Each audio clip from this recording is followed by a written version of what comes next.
अरे भाई, आज अपन जिस विषय पर चर्चा करने जा रहे हैं वो अपना पार्ट रहने वाला है।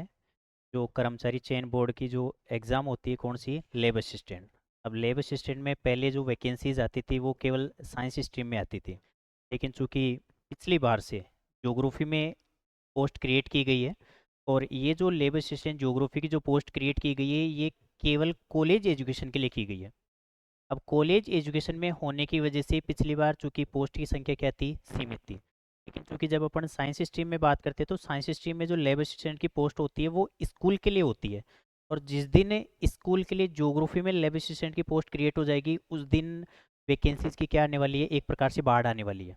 तो जो भी ज्योग्राफी से पास आउट स्टूडेंट्स हैं, अब ट्वेल्थ पास करने के बाद में विद्यार्थी के सामने कई डाउट्स रहते हैं कि भाई मेरे को तैयारी काहे की करनी है। अब जैसे ही ट्वेल्थ के बाद में यदि आपने ज्योग्राफी से पास आउट है, ये ट्वेल्थ में आपकी यदि ज्योग्राफी रही है, तो इस कंडीशन में फिर ज्योग्राफी वाले विद्यार्थियों के लिए ये एक सुनहरा अवसर हो सकता है, क्योंकि इसका जो अपन सिलेबस की अभी चर्चा करने वाले हैं, और ये जो सिलेबस रहने वाला है ये केवल 11th 12th के बेस पे रहने वाला है।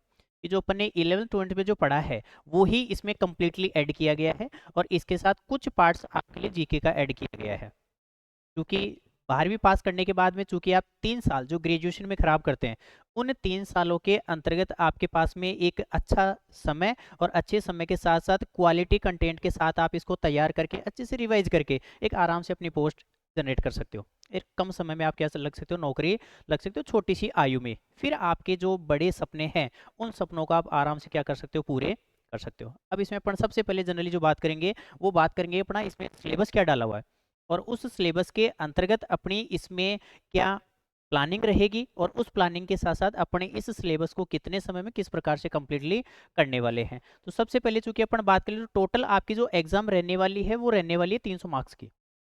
300 नंबर का पेपर रहेगा आपके। अब इस 300 नंबर के लिए आपकी समयावधि 3 घंटे है। अब इसमें आपके दो पार्ट्स दिए गए हैं, एक 100 नंबर का और एक 200 नंबर। अब 100 नंबर के अंतर्गत आपको जो ऐड किया गया है वो भाग है, और भाग ए में केवल क्या डाला गया है, सामान्य ज्ञान। अब साइंस वालों से फिर आपके लिए थोड़ा सा बोनस दिया गया है, क्योंकि साइंस में ये जो है इसमें सामान्य ज्ञान के साथ साथ वहाँ पर इंडिया, और इंडिया के साथ साथ करंट अफेयर्स, और करंट अफेयर्स के साथ साथ साइकोलॉजी और ऐड है। लेकिन आपके केवल इसमें क्या है, जनरल नॉलेज है, और जनरल नॉलेज भी केवल किसका है, राजस्थान का। अब राजस्थान में आपके इसकी क्या क्या डाला गया है, एक तो राजस्थान का इतिहास, और इतिहास के साथ कला साहित्य, संस्कृति और साहित्य, और इसके साथ साथ आपकी परंपराएं, विरासत और राजस्थान का भूगोल। मतलब जनरली अपन सीधा सीधा बोल सकते हैं राजस्थान का इतिहास, कला संस्कृति और ज्योग्राफी। इसका जो पार्ट रखा गया है वो आपका कितने नंबर का है, 100 नंबर का। और इस 100 नंबर में आपके क्वेश्चंस की जो संख्या यहाँ पर रहने वाली है वो कितनी रहेगी, 50। ठीक है। और ये जो 50 नंबर का कंप्लीटली मैटर है, ये कंप्लीटली मैटर आपको किसके द्वारा करवाई जाएगा, ये आपको बलवीर सर करवाएंगे। तो यहाँ पर मेरे हिसाब से किसी को डाउट रहेगा ही नहीं। ठीक है, क्योंकि 50 नंबर का कंप्लीटली मैटर जो राजस्थान का जीके है ये आपको किसके द्वारा करवाया जाएगा, बलवीर जी सर के द्वारा करवाया जाएगा। अब जो अपना बस्ता है 200 नंबर वाला, जो मेन अपना सब्जेक्ट है ज्योग्राफी सब्जेक्ट, वो अपने द्वारा करवाएगा। ठीक है, ज्योग्राफी सब्जेक्ट जो है वो अपन करवाएंगे, और जीके का पोर्शन आपको किसके द्वारा करवाया जाएगा, बलवीर जी सर के द्वारा। अब ये जो ऑनलाइन वाले विद्यार्थी है वो एक बार यूट्यूब पे डेमो वगैरह देख लेना। जब आप संतुष्ट हो जाओ उसके पश्चात आप कोर्स वगैरह परचेज कर सकते हो। अब इसमें अपन बात करने वाले हैं अपने ज्योग्राफी सब्जेक्ट की, जिसमें आपका 200 मार्क्स का रहेगा, और 200 मार्क्स में आपके क्वेश्चन नंबर कितने रहने वाले हैं, तो 100 नंबर इसमें और 50। टोटल आपका जो पेपर रहेगा 150 क्वेश्चन, और 150 क्वेश्चन के लिए टाइम कितना दिया गया है आपको, 3 मतलब 1 घंटे में 50 क्वेश्चन। काफ़ी ठीक टाइम होता है, क्योंकि इतने टाइम में तो यदि मैथ रीजनिंग वगैरह भी इंक्लूड रहती है तो भी विद्यार्थी आराम से कर लेते हैं। और जीके में तो यदि आपके पास में आ रहा है, ऑप्शन सामने है, तो टिक लगाने में समस्या नहीं आती, और यदि नहीं आ रहा है तो फिर सही सोचने में चाहे आप 3 घंटे पूरी दे दो उसको तो भी कम पड़ जाएंगे वो। बढ़िया टाइम दे रखा है आपके लिए। अब इसमें आपके लिए जो रणनीति दी गई है, पहला जो है, प्रत्येक प्रश्न पत्र में सभी प्रश्न क्या रहेंगे, ऑब्जेक्टिव, मतलब ऑब्जेक्टिव टाइप की एग्जाम है। और इसके साथ साथ इसमें न्यूनतम उत्तीर्णांक जो है 40%, ये मेन चीज है। न्यूनतम उत्तीर्णांक का मतलब है कि आपको प्रत्येक पार्ट में 40% नंबर लाना क्या है, अनिवार्य है। यदि 40% आएंगे तो आप क्वालिफाइड होंगे, अदरवाइज नहीं होंगे। भाई जैसे फॉर एग्जाम्पल आपको यहाँ पर 100 क्वेश्चन है, 100 क्वेश्चन में आपको 80 आ रहे हैं, 80 कर दिए, और यदि यहाँ पर आपके 40% नहीं आए तो आप डिस्क्वालीफाई हो जाओगे। और यदि आपकी यहाँ पर 100 क्वेश्चन की जगह 100 नंबर में से यदि आपके 90-95 नंबर आ रहे हैं और यहाँ पर यदि आपके बिल्कुल कम आ गए, 40% नहीं आया, तो भी आप डिस्क्वालीफाई हो। मतलब दोनों में आपको 40% लाना तो क्या है, अनिवार्य है। और इसके साथ एक जो मोटी चीज़ आपके सामने है वो क्या है, नेगेटिव मार्किंग। कितनी रखी गई है, 1/3। तो 3 क्वेश्चन आपके गलत होते, एक आपका सही क्वेश्चन क्या हो जाएगा, चला जाएगा। और नेगेटिव मार्किंग से बचने का कॉम्पिटिटिव एग्जाम में सबसे बेस्ट जो फॉर्मूला होता है वो यही होता है कि जितनी ज़्यादा आप प्रैक्टिस करोगे वो ही प्रैक्टिस आपको नेगेटिव मार्किंग से बचाएगी। प्रैक्टिस का मतलब, जैसे अपना यहाँ पर टॉपिक कंप्लीट होगा, टॉपिक के कंप्लीट होते ही आपका ऑब्जेक्टिव टाइप टेस्ट होगा, और उस टेस्ट के साथ साथ आपको प्रत्येक टॉपिक के साथ साथ क्वेश्चन की सीरीज दी जाएगी, जिसमें आपको एक एक टॉपिक से रिलेटेड 100 से 150 क्वेश्चन दिए जाएंगे, जिसमें प्रत्येक लाइन से क्वेश्चन बना दिया जाएगा, जिससे आपका पूरा टॉपिक क्या हो जाएगा, अनफोल्ड हो जाएगा, कहीं से कुछ डाउट बचेगा ही नहीं। तो जितनी ज़्यादा आप क्वेश्चंस की प्रैक्टिस करोगे, वो चाहे आपको यहाँ पर टेस्ट में दिए गए हो या फिर अदर जो भी प्रीवियस ईयर एग्जाम, और उन प्रीवियस ईयर एग्जाम में जिन टॉपिकों से रिलेटेड जो क्वेश्चंस आए हुए हैं वो सारे आपको अवेलेबल हो जाएंगे, और उससे आपको पता क्या चलेगा कि एग्जामों में क्वेश्चन पूछने का पैटर्न क्या होता है। कई बार क्या होता है कि अपन पूरा टॉपिक तैयार कर लेते हैं, अपन को भी कॉन्फिडेंस होता है कि भाई अपना टॉपिक पूरा क्या है, तैयार है, लेकिन उसके बावजूद कई बार लाइनिंग चेंज कर दी जाती है, भाषा चेंज कर दी जाती है। अपन ने उस चीज को दूसरी भाषा में समझ रखा है, जबकि एग्जामिनर उसी भाषा को क्या कर देता है, चेंज, और वहां पर अपना वो क्वेश्चन गलत हो जाता है। और उस भाषा को यदि अपन पहले से देख रखे होंगे तो एग्जामिनर चाहे कैसे ही बदले, अपन वहां पर क्वेश्चन को क्या कर लेंगे, आराम से टिक कर लेंगे। तो ये मेन चीजें ध्यान रखनी है। अब अपन मेन सिलेबस की ओर आए।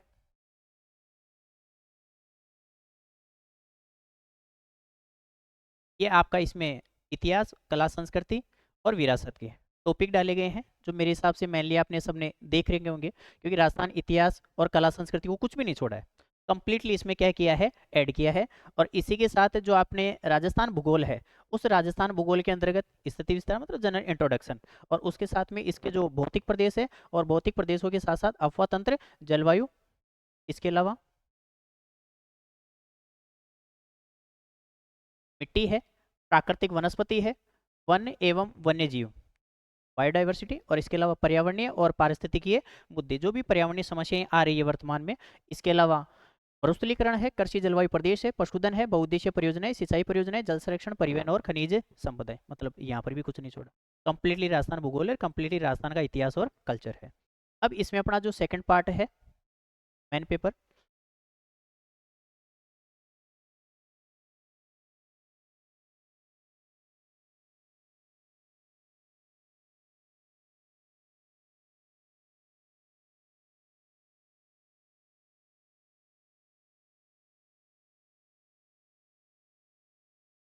अब सबसे पहले अपन इसमें बात करें, अपना जो ज्योग्राफी रहने वाला है उसमें सबसे पहले सीधा सीधा अपन बोलना चाहिए, तो आपके चूंकि 12th में जो रहा है, एक तो आपकी रही है फिजिकल ज्योग्राफी,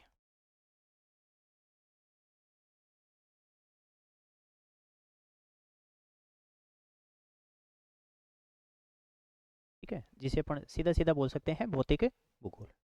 मैन आधार यदि अपन कहे, जैसे अपन ने बोला ना भाई 100 क्वेश्चन आएंगे 200 नंबर का, अब 100 क्वेश्चन में से 1/3 पार्ट अकेले इसी का रहने वाला है। वैसे टोटल 4 पार्ट है अपने सब्जेक्ट में, लेकिन 4 पार्ट में से जो 1/3 भाग रहने वाले क्वेश्चंस का, वो किसका रहने वाला है, फिजिकल ज्योग्राफी या भौतिक भूगोल का। तो सबसे ज़्यादा अपन को ध्यान देना यदि किसी पर है तो किस पर है, भौतिक भूगोल, क्योंकि जो नींव अपन बोल सकते हैं वो नींव क्या है इसकी, भौतिक भूगोल है। अब फिजिकल ज्योग्राफी के साथ आपका दूसरा पार्ट इसमें जो ऐड किया गया है वो किया गया है क्या, मानव भूगोल या फिर ह्यूमन ज्योग्राफी।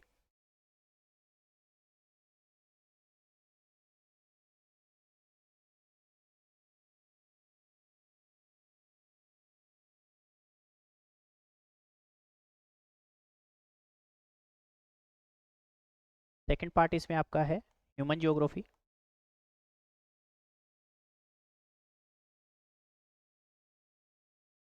और थर्ड पार्ट इसमें जो आपका ऐड है वो है आपका इंडियन ज्योग्राफी।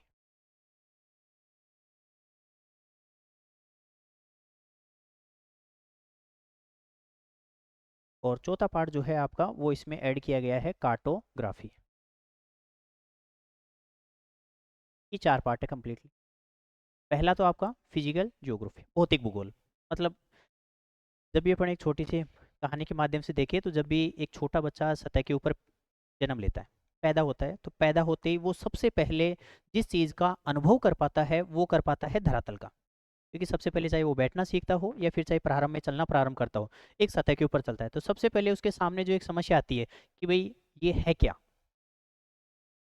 उसके बारे में समझने का प्रयास करता है, क्योंकि सतही भाग पर अपन को क्या मिलती है, असमानताएं पाई जाती है। और उस सतही भाग की असमानताओं के साथ वो फिर वहां पर उसके साथ समायोजन या एडजस्टमेंट करना क्या करता है, प्रारंभ करता है। तो मूल आधार जो अपना रहता है वो क्या रहता है, प्रकृति से रहता है।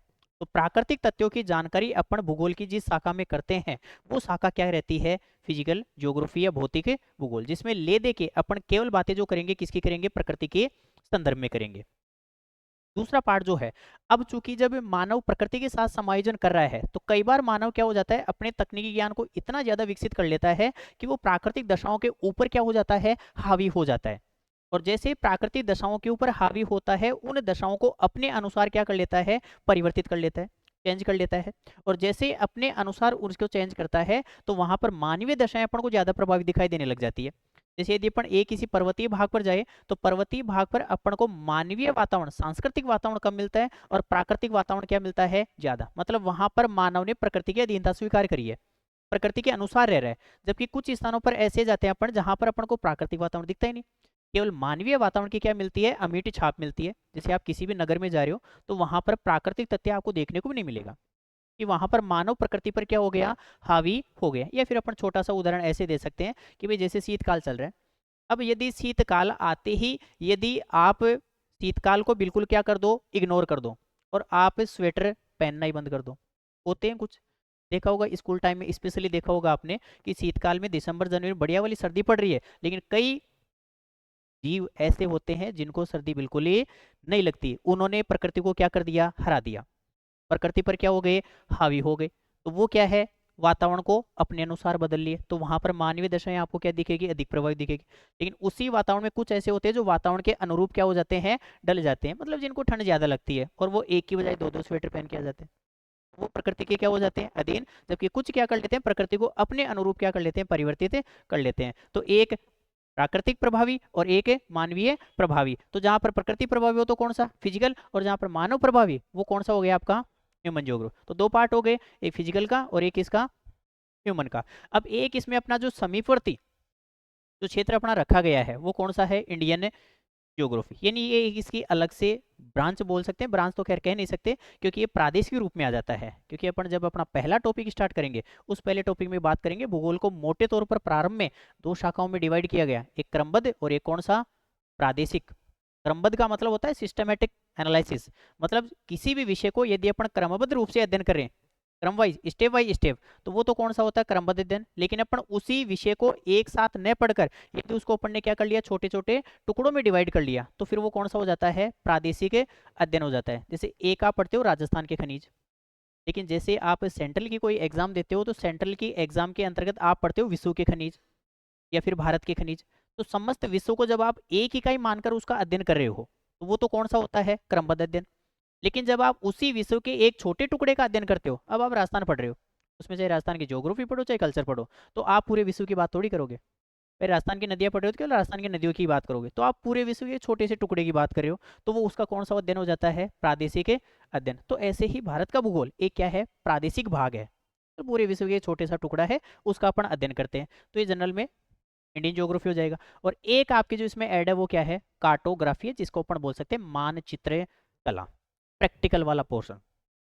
अब ये जो चार पार्ट है, इन चार पार्ट में आपको सबसे ज्यादा जो जोर देना है मेरे हिसाब से वो देना है एक तो फिजिकल ज्योग्राफी और एक इस पर कार्टोग्राफी, क्योंकि इसकी ज्यादातर चीजें आपको पढ़ी हुई है और पढ़ने के साथ साथ काफी ज्यादा चीजें आपको याद भी है। तो इसको ज्यादा समझने में, याद करने में आपको ज्यादा समस्या नहीं आने वाली है। दूसरी बात, ह्यूमन ज्योग्राफी का जो पोर्शन है वो पूरा कंप्लीटली थ्योरेटिकल है, थ्योरेटिकल है। तो वो चीजें अपन को क्या करनी पड़ेगी, याद ही करनी पड़ेगी, एक प्रकार से अपन बोल सकते हैं तो रटनी पड़ेगी। अब ये जो दोनों पार्ट है, ये दोनों पार्ट क्या है, जिनको अपन बोल सकते हैं कॉन्सेप्चुअल, यानी कि आपको इनको गहराई से समझना पड़ेगा। गहराई से समझने के बाद में ही आप दोनों को क्या कर पाओगे, हल कर पाओगे। आपको एग्जाम में लीड जो दिलवाएंगे ये दोनों ही दिलवाएंगे, क्योंकि यहाँ पर आपके क्वेश्चन यदि गलत नहीं हुए तो आप इन दोनों में तो वैसे भी सही करोगे, और बाकी विद्यार्थी भी यहाँ पर तो सही करेंगे। विद्यार्थी अटकेंगे कहाँ पर, या तो फिजिकल में या फिर कहाँ पर, कार्टोग्राफी में। तो इन दो पार्टों पर सबसे ज्यादा आपको जोर देना है।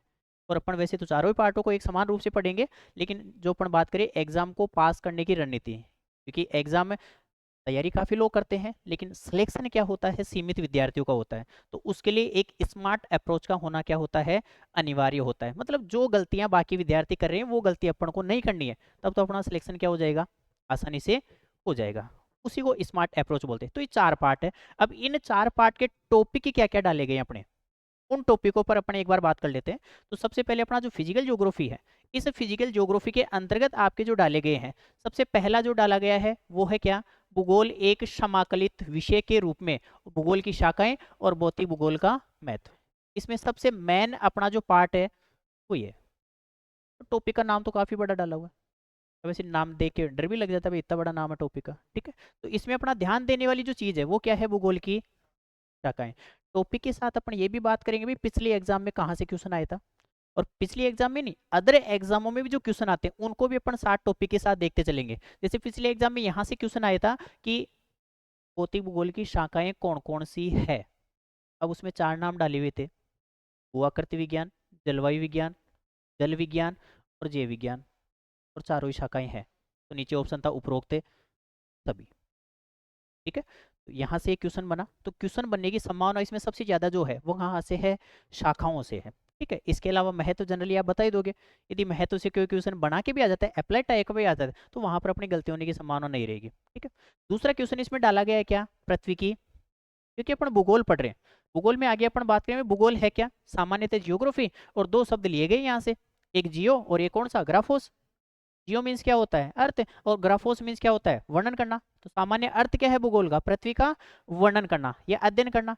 अब वर्णन कर रहे हैं तो किसका, पृथ्वी का, तो उससे पहले पृथ्वी की उत्पत्ति तो होना अनिवार्य है।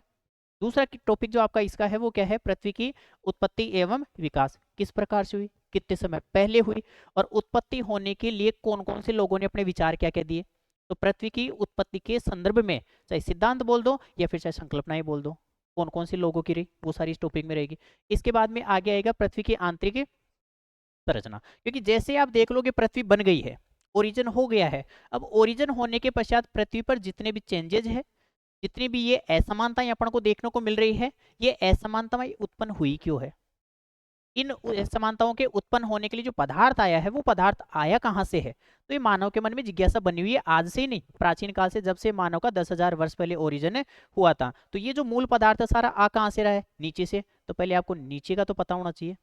जैसे वो एक कहावत सुनने को मिली होगी, आपने सुनी भी होगी कि भाई चोर को क्या मारना, चोर की नानी को ही मारो, ताकि जड़ से ही क्या हो जाए, खत्म। तो पहले जड़ का पता होना क्या है, अनिवार्य है, और वो जड़ अपनी क्या है, पृथ्वी की आंतरिक संरचना। क्योंकि इससे आगे के जितने भी सारे टॉपिक है ना, ये डिपेंड किस पर है, आंतरिक संरचना पर। पर्वत निर्माण पढ़ेंगे तो पर्वत निर्माण का पदार्थ कहाँ से आ रहा है, अंदर से। भूकंप पढ़ेंगे, भूकंप कहाँ से, अंदर से। ज्वालामुखी पढ़ेंगे, ज्वालामुखी सारे कहाँ से, अंदर से। और वहीं से जो पदार्थ आएगा वही क्या बनाएगा, चट्टाने, और चट्टानों पर क्या होगा, अपक्षय अपर्दन और स्थलाकृतियां बनेगी। तो इन सब का आधार क्या है, आंतरिक संरचना है, जिसमें आपने जनरली 3 परतों के नाम सुने भी होंगे, द्वेष के अनुसार, सियाल, सीमा और निफे। बाकी वर्गीकरण और हो गए। जैसे एक सबसे प्रभावी जो वर्गीकरण माना जाता है वो माना जाता है किसका, IUGG का, एक संस्था है उत्तरी अमेरिका की। उस संस्था ने जो वर्गीकरण किया वो सबसे ऑथेंटिक माना जाता है, जिसके अनुसार 3 परतें अपन बोलते हैं, क्रस्ट, मेंटल और कोर। और इसके अलावा ये कठोरता के आधार पर किया गया, जिसमें लिथोस्फीयर, एस्थेनोस्फीयर, मीजोस्फीयर और पायरोस्फीयर, वो अलग से वर्गीकरण कर दिया। तो 3 वर्गीकरण पढ़ेंगे अपन इसमें। अगला इसमें दिया गया है महाद्वीप एवं महासागरों का वितरण। पृथ्वी तल पर जैसे अपन बात करते हैं, पूरी सतह अपन को इक्वल थोड़ी मिलती है। घर से आप यहाँ तक आते हो, पूरा प्लेन मिलता है, सरफेस, असमानताएं पाई जाती है। और पृथ्वी तल पर ये जो असमानताएं पाई जाती है, इन असमानताओं को क्या कहा जाता है, उच्चावच कहा जाता है, रिलीफ जिसे अपन बोल सकते हैं। और उच्चावचों को जनरली जो बांटा गया है, 3 वर्गों में बांटा गया है, first order relief, second order relief और थर्ड ऑर्डर रिलीफ, यानी कि प्राथमिक श्रेणी के उच्चावच, द्वितीय श्रेणी के उच्चावच और तृतीयक श्रेणी के उच्चावच। प्रथम श्रेणी के उच्चावचों में जनरली अपन बात करें तो वे उच्चावच आएंगे जो सबसे पहले उत्पन्न हुए हैं। और सबसे पहले जो उत्पन्न हुए हैं उसमें किसका नाम लेते हैं अपन, महाद्वीप एवं महासागरों का। तो ये किस में आते हैं, फर्स्ट ऑर्डर रिलीफ या प्रथम श्रेणी के उच्चावच। इनके बाद में जो बने या इनके ऊपर बने वो क्या कहलाएंगे, द्वितीय श्रेणी के उच्चावच, जिसमें नाम आता है पर्वत, पठार, मैदान, घाटियां, क्योंकि वो इनके बाद में बनी है। और इनके ऊपर बनी है तो वो क्या कहलाएंगे, द्वितीयक श्रेणी के उच्चावच। और उनके ऊपर जो बन गए वो क्या कहलाएंगे, तृतीयक श्रेणी के उच्चावच, जिसमें अपन पढ़ेंगे विभिन्न प्रक्रमों के कार्य, लैंडफॉर्म, इस कलाकृतियां, चाहे वो आपकी वी आकार की घाटी हो, चाहे जलप्रपात हो, चाहे बालू का स्तूप हो, चाहे सागरीय लहरों के द्वारा बने हुए, चाहे हिमनदों के द्वारा बने हुए, सारी इस कलाकृतियां किसमें आती है, तृतीयक श्रेणी के उच्चावच में। तो जनरली अपने परिवार में 3 बच्चे हैं, तो घर वाले कई बार दूसरों को बताते हैं तो ऐसे तो बोलते हैं वो पहला नंबर को, वो दूसरा नंबर को, वो तीसरा नंबर को, मतलब वैसे ही है, जो सबसे पहले आया वो पहले नंबर का, जो उसके बाद में आया वो दूसरे नंबर का, जो सबसे लास्ट में आया वो तीसरे नंबर का। तो उच्चावच भी कितने प्रकार के, 3 प्रकार के। तो उसमें प्रथम श्रेणी के उच्चावच कौन से आपके, महाद्वीप एवं महासागर। और महाद्वीप एवं महासागरों का इसमें वितरण तो देखना ही देखना है अपन को कि भाई कैसा है, लेकिन इसमें मूलतः 2 टॉपिक रहेंगे अपने। 2 टॉपिक का मतलब है 2 सिद्धांत जो इसकी उत्पत्ति की क्या करते हैं, व्याख्या, जिसमें आपने नाम भी सुना होगा, एक तो सुना होगा महाद्वीपीय विस्थापन सिद्धांत वेगनर महोदय का, और एक आता है प्लेट विवर्तन के सिद्धांत हैरी हेस और रॉबर्ट डीच महोदय का। तो वो दोनों सिद्धांत किस में आ जाएंगे, महाद्वीपीय महासागरों के वितरण। ठीक है, अगला टॉपिक तेले मतलब रॉक्स, चट्टाने देखी हुई है, चट्टान के ऊपर ही बैठे हैं अपन जनरली। ठीक है, तो चट्टान की जब अपन सामान्य परिभाषा बोलते हैं क्या बोलते हैं, विभिन्न प्रकार के खनिज तत्वों के संयोजन से निर्मित पदार्थ क्या कहलाता है, चट्टान कहलाती है।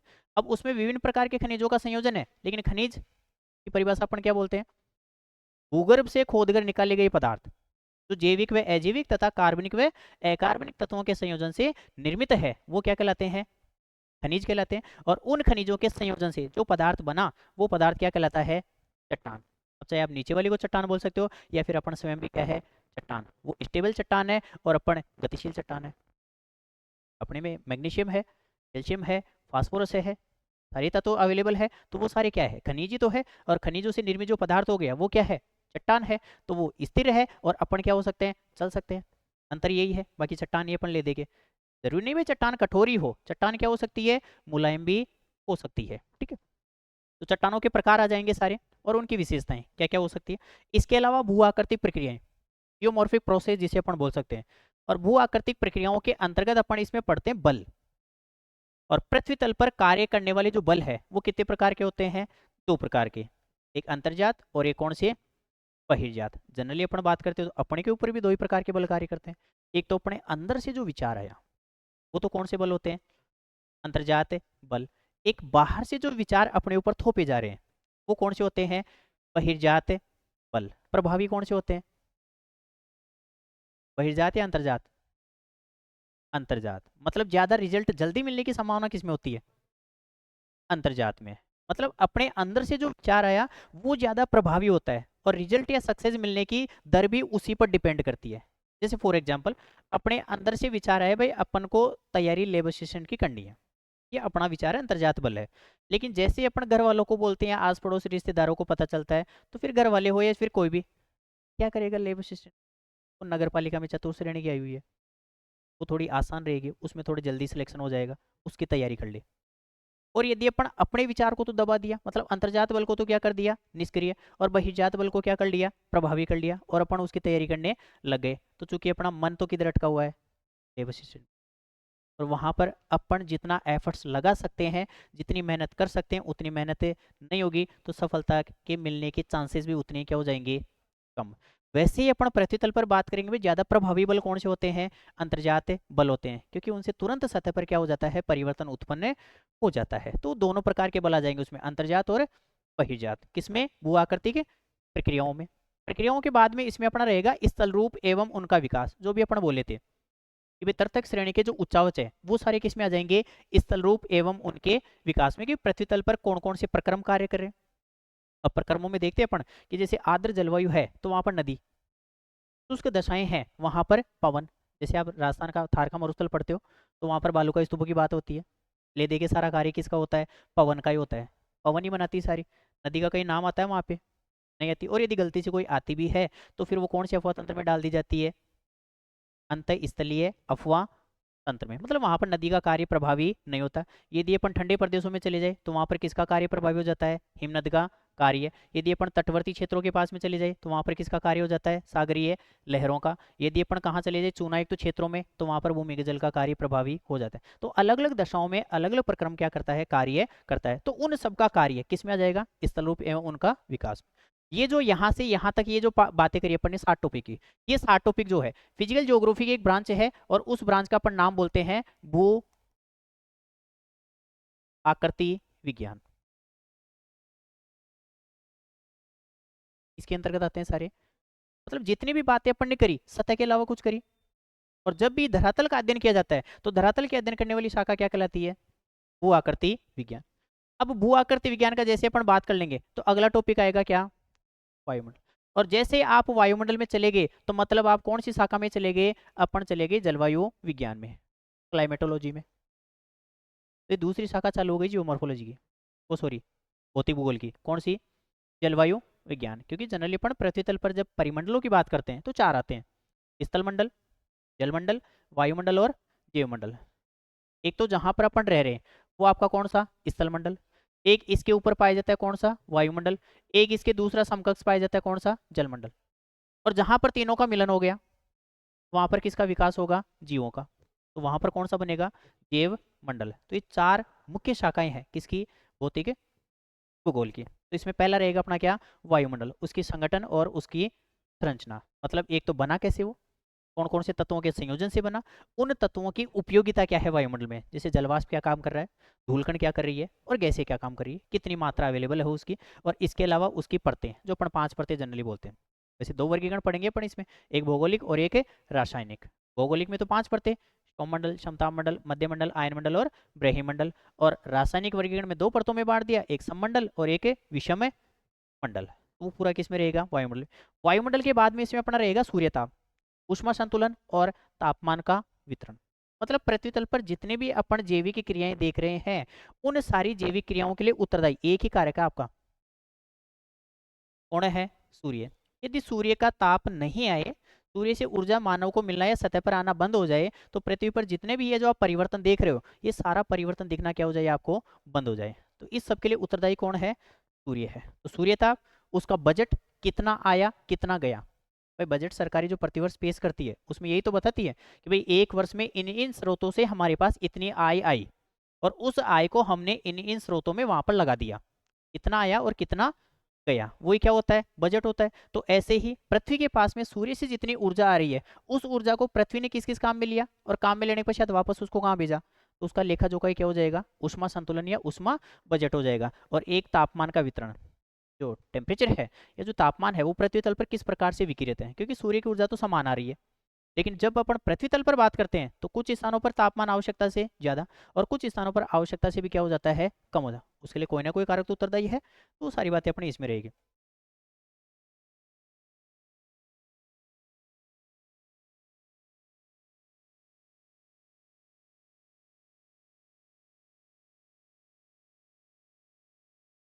ठीक है, अब इसमें अगला जो है वो कौन सा है, वायुदाब एवं वायुमंडलीय परिसंचरण। देखा होगा जनरली, कई बार आपने महसूस भी किया होगा कि ग्रीष्म काल के समय एक तो जो आप पेन वगैरह रखते हो उन पेन में से इंक वगैरह स्वतः ही बाहर आ जाती है, एक नाकों से ब्लड वगैरह बाहर आने लग जाता है। कभी शीतकाल में ऐसी दशाएं हुई, नहीं होती। क्यों नहीं होती, क्योंकि शीतकाल के समय सतह का टेम्परेचर क्या रहता है, लो, कम रहता है।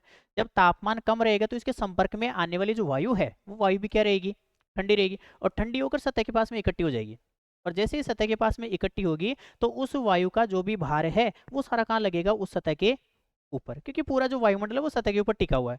अब उस वायु का पूरा भार जब सतह पर लग रहा है, और वायु का सतह पर लगने वाला भार ही क्या है, वायु भार, वायुदाब है। लेकिन दूसरा क्षेत्र ऐसा है जहां पर तापमान ज्यादा है, मतलब ग्रीष्मकाल, और तापमान ज्यादा है तो उसके संपर्क में आने वाली जो वायु है वो वायु भी क्या हो जाएगी, गर्म। और वायु गर्म होते अपना आयतन प्रसार करती है, मतलब फैलती है, और जैसे फैलेगी हल्की होकर ऊपर की ओर उठेगी। जब वायु सतह से गर्म होकर ऊपर की ओर जा चुकी है तो सतह पर है क्या वो, जब सतह पर है ही नहीं तो उसका भार भी नहीं लगेगा, और जब भार नहीं लगेगा तो सीधी सी बात है वायु भार ऑटोमेटिक क्या हो जाएगा, कम हो जाएगा। तो एक स्थान पर वायुदाब क्या रहता है, कम, और एक स्थान पर वायुदाब क्या रहता है, ज्यादा। और इसी वायुदाब के कारण ये जो अपन मौसम संबंधी प्रक्रियाएं देखते हैं वो सारी घटित होती है। और उसी में अपन पढ़ेंगे वायुदाब की पेटियां कि कौन से स्थान पर वायुदाब उच्च पाया जाता है, कहाँ पर न्यून पाया जाता है, वो क्यों पाया जाता है। और इसी वायुदाब के कारण क्या चलती है, पवने, जिनको अपन बोलते हैं वायुमंडलीय परिसंचरण। जैसे अपन ने बोला उच्चावच 3 प्रकार का, वायुमंडलीय परिसंचरण भी कितने प्रकार का होता है, 3 प्रकार का, प्राथमिक परिसंचरण, द्वितीयक परिसंचरण और तृतीयक परिसंचरण। एक में तो वे पवने आती है जो 12 महीनों एक दिशा में चलती है, जिनको अपन बोलते हैं स्थायी पवने, परमानेंट विंड्स।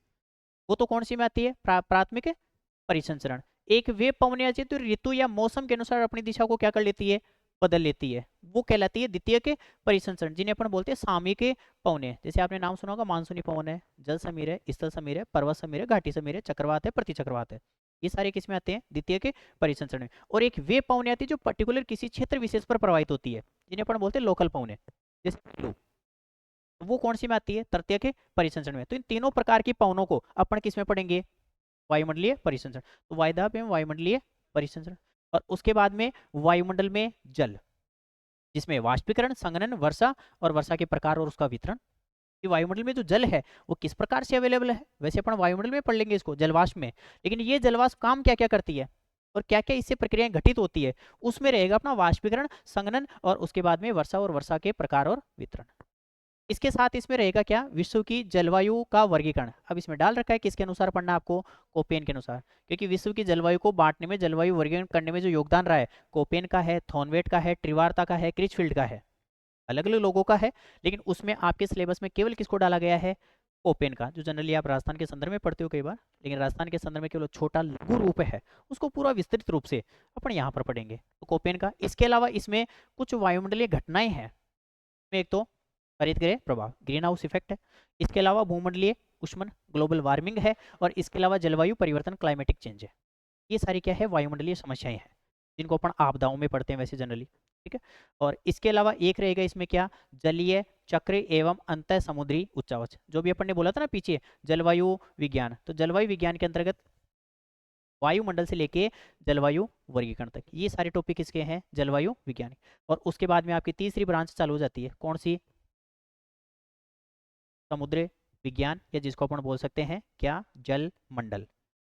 स्थल मंडल हो गया, दूसरा कौन सा हो गया, वायुमंडल, और तीसरा कौन सा आपका, जल मंडल, जिसमें ले दे के आप किसकी बात करोगे, जल की, महासागरों की बात करोगे, ठीक है। और इसमें पहला ही दिया गया है जलीय चक्र, हाइड्रोजिक साइकिल, देखा होगा जनरली, ग्रीष्मकाल के समय पवन ऊपर उठी, संवहन तरंग के रूप में, ऊपर जाने पर तापमान में कमी, संघनन की प्रक्रिया करी, बादल बने, बादलों से क्या हो गई, वर्षा, वर्षा का जल वापस कहाँ आया, सतह पर, नदियों के रूप में, नदियां वापस कहाँ गई, समुद्र में, और समुद्र से वापस क्या हुआ, वाष्पीकरण।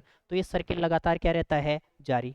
इसी को क्या कहा जाता है, जलीय चक्र। और इस जलीय चक्र में सबसे पहले डाला गया अंतः समुद्री उच्चावच।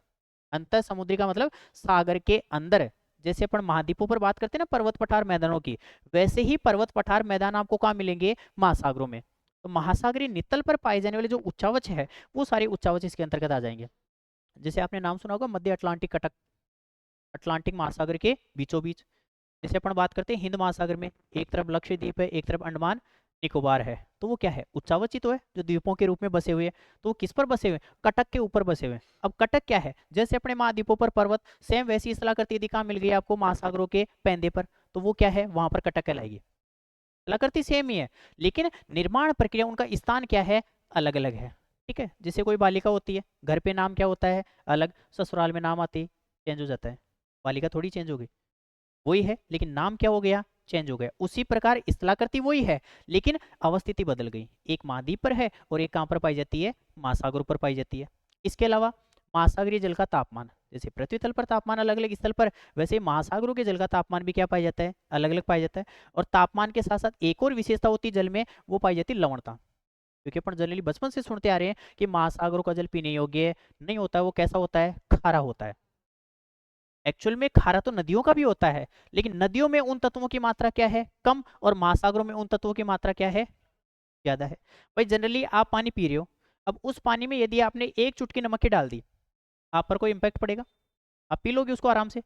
यदि कोई गुस्सा निकालने के लिए मोटी भर के डाल दिया, अब पी लो, अब आप उसको नहीं पी पाओगे। कारण क्या है, उसकी मात्रा क्या हो गई, बढ़ गई, वरना मात्रा तो पहले भी थी, लेकिन यदि मात्रा सीमित दायरे में होती है, उस पर आपका कोई प्रभाव नहीं पड़ता, लेकिन मात्रा बढ़ते ही वो आपके लिए क्या हो जाता है, अनुपयोगी हो जाता है। तो नदी तो ले जाके महासागरों में डाल रही है पानी, महासागर और कहीं से थोड़ी लेके आए। अब नदियां जब स्थल पर से जा रही है तो वो सारे तत्व अपने साथ गुला के लेके जा रही है, लेकिन नदियों में उनकी मात्रा क्या होती है, सीमित, और वो मात्रा धीरे धीरे महासागरों में जाकर क्या हो जाती है, बढ़ जाती है, क्योंकि वाष्पीकरण से केवल शुद्ध जल जाता है, लवणता वहीं की वहीं रह जाती है। तो लगातार क्या होते चले जाते हैं, बढ़ते चले जाते हैं। तो लवणता का वितरण, इसके अलावा महासागरीय तरंगे, जैसे पृथ्वी तल का जल हमेशा गतिशील होता है नदियों नहरों के रूप में, उसी प्रकार महासागरों का जल भी देखा होगा गतिशील अवस्था में पाया जाता है। ऐसे नहीं तो कम से कम फिल्मों वगैरह में देखा होगा कि जैसे सागरीय किनारे की अपन फोटो देखते हैं तो लहरें आके तट से टकराकर उछलती है ऐसे, ठीक है। अब वो गतियां हैं महासागरीय जल की। अब उन गतियों में एक तो किस रूप में होती है, लहरदार संरचना। जो महासागरों का सतही जल लहरदार संरचना के रूप में चलता है वो क्या कहलाती है, तरंगे। इसके अलावा सबसे इंपॉर्टेंट अपने लिए एग्जाम की दृष्टि से, ज्वार बाटा, जल का समीपी तल से ऊपर उठना और समीपी तल से नीचे जाना।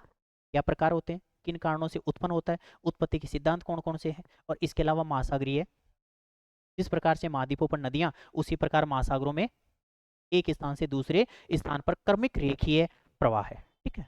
इसके बाद में आ जाता है क्या आपका बायोस्फीयर।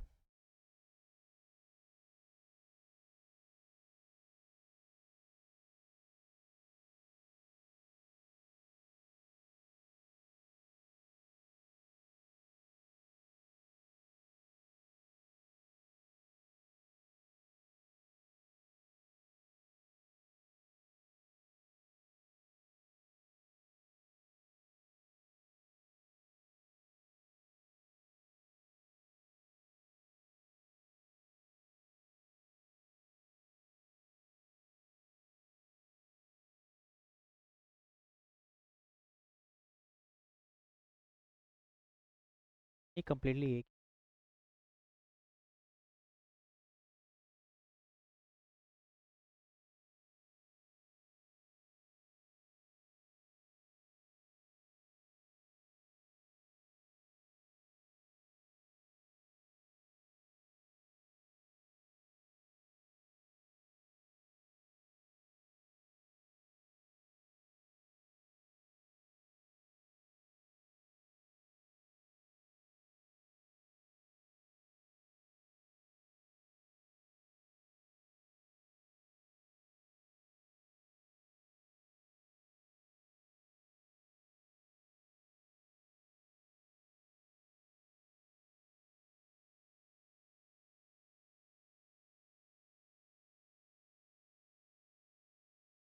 ठीक है। अब इसमें जो चौथा पार्ट इसका डाला हुआ है वो है इसका कौन सा, बायोग्राफी, ये जिसे अपन बोल सकते हैं क्या, जैव मंडल।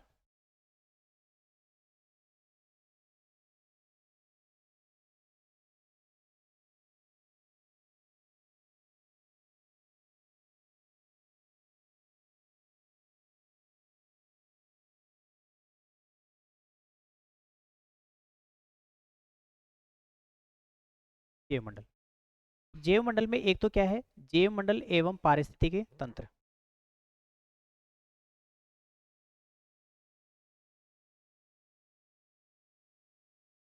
जैव मंडल एवं पारिस्थितिक तंत्र एवं बायो, यानी कि जहां पर तीनों परिमंडल आपके क्या हो जाएंगे, मिल जाएंगे। तीनों कौन से, स्थल जल और वायु, क्योंकि जीवों का विकास होने के लिए तीनों घटक क्या है, आवश्यक है। यदि तीन घटकों में से एक भी नहीं मिले आपको तो जीवों का विकास से नहीं हो सकता, चाहे मानव हो, चाहे जीव जंतु, चाहे वनस्पति हो। तो उसमें एक तो जैव मंडल और एक इसमें पारिस्थितिक तंत्र, इको सिस्टम जिसे अपन बोलते हैं। जहां पर आप रहते हो वहां पर भी एक पारिस्थितिक तंत्र का आप क्या करते हो, विकास। यदि वो पारिस्थितिक तंत्र आपके अनुकूल है तो आपका विकास कई गुना तीव्र दर से होता है। और यदि वहाँ का इकोसिस्टम यदि आपके क्या है, प्रतिकूल है, प्रतिकूल होने का मतलब है आपकी पढ़ने की इच्छा हो रही है लेकिन आस पड़ोस के वातावरण में रोजाना डीजे बज रहा है, आपके घर के आपके छोटे भाई बहन यदि रोजाना आपके पड़ोस में यदि माइक बजा के रखे, तो आपका इकोसिस्टम आपके अनुकूल नहीं है। और फिर आपका इकोसिस्टम जब आपके अनुकूल नहीं होगा तो आपको क्या आएगी, झुंझलाहट आएगी, आपका मूल स्वभाव है वो स्वभाव क्या हो जाएगा, परिवर्तित। अब उस कंडीशन में या तो आप उनको बदल दोगे या वो आपको बदल देंगे, दोनों में से कंडीशन एक ही रहेगी। यदि आप प्रभावी हो तो आप उनको बदल दोगे, और यदि वो प्रभावी है तो आप बदल जाओगे, मतलब आप पढ़ाई लिखाई करना क्या कर दोगे, बंद कर दोगे। वो क्या है, अपना पारिस्थितिक तंत्र है। और पारिस्थितिक तंत्र का अनुकूल होना क्या होता है, मानव जीवन के लिए और जीव जंतुओं के लिए क्या होता है, अनिवार्य होता है। देखा होगा कुछ जीवों को रेड डाटा बुक में शामिल किए जाते हैं, मतलब संकटग्रस्त प्रजातियां जिन्हें अपन बोलते हैं। वो संकटग्रस्त क्यों है, क्योंकि उनका पारिस्थितिक तंत्र उनके अनुकूल नहीं है। पहले के समय में आपको जितने जीव दिखाई देते थे आज उनमें से कुछ दिखना बंद हो गए, जैसे पहले आप जब भी श्राद्ध वगैरह निकालते थे, निकालने से पहले ही आवाज दे देते आ गए हम। आज यदि आप सुबह से शाम तक बैठे रहो तो भी आपको नहीं दिखे हो कौवे वगैरह, गिद्ध वगैरह।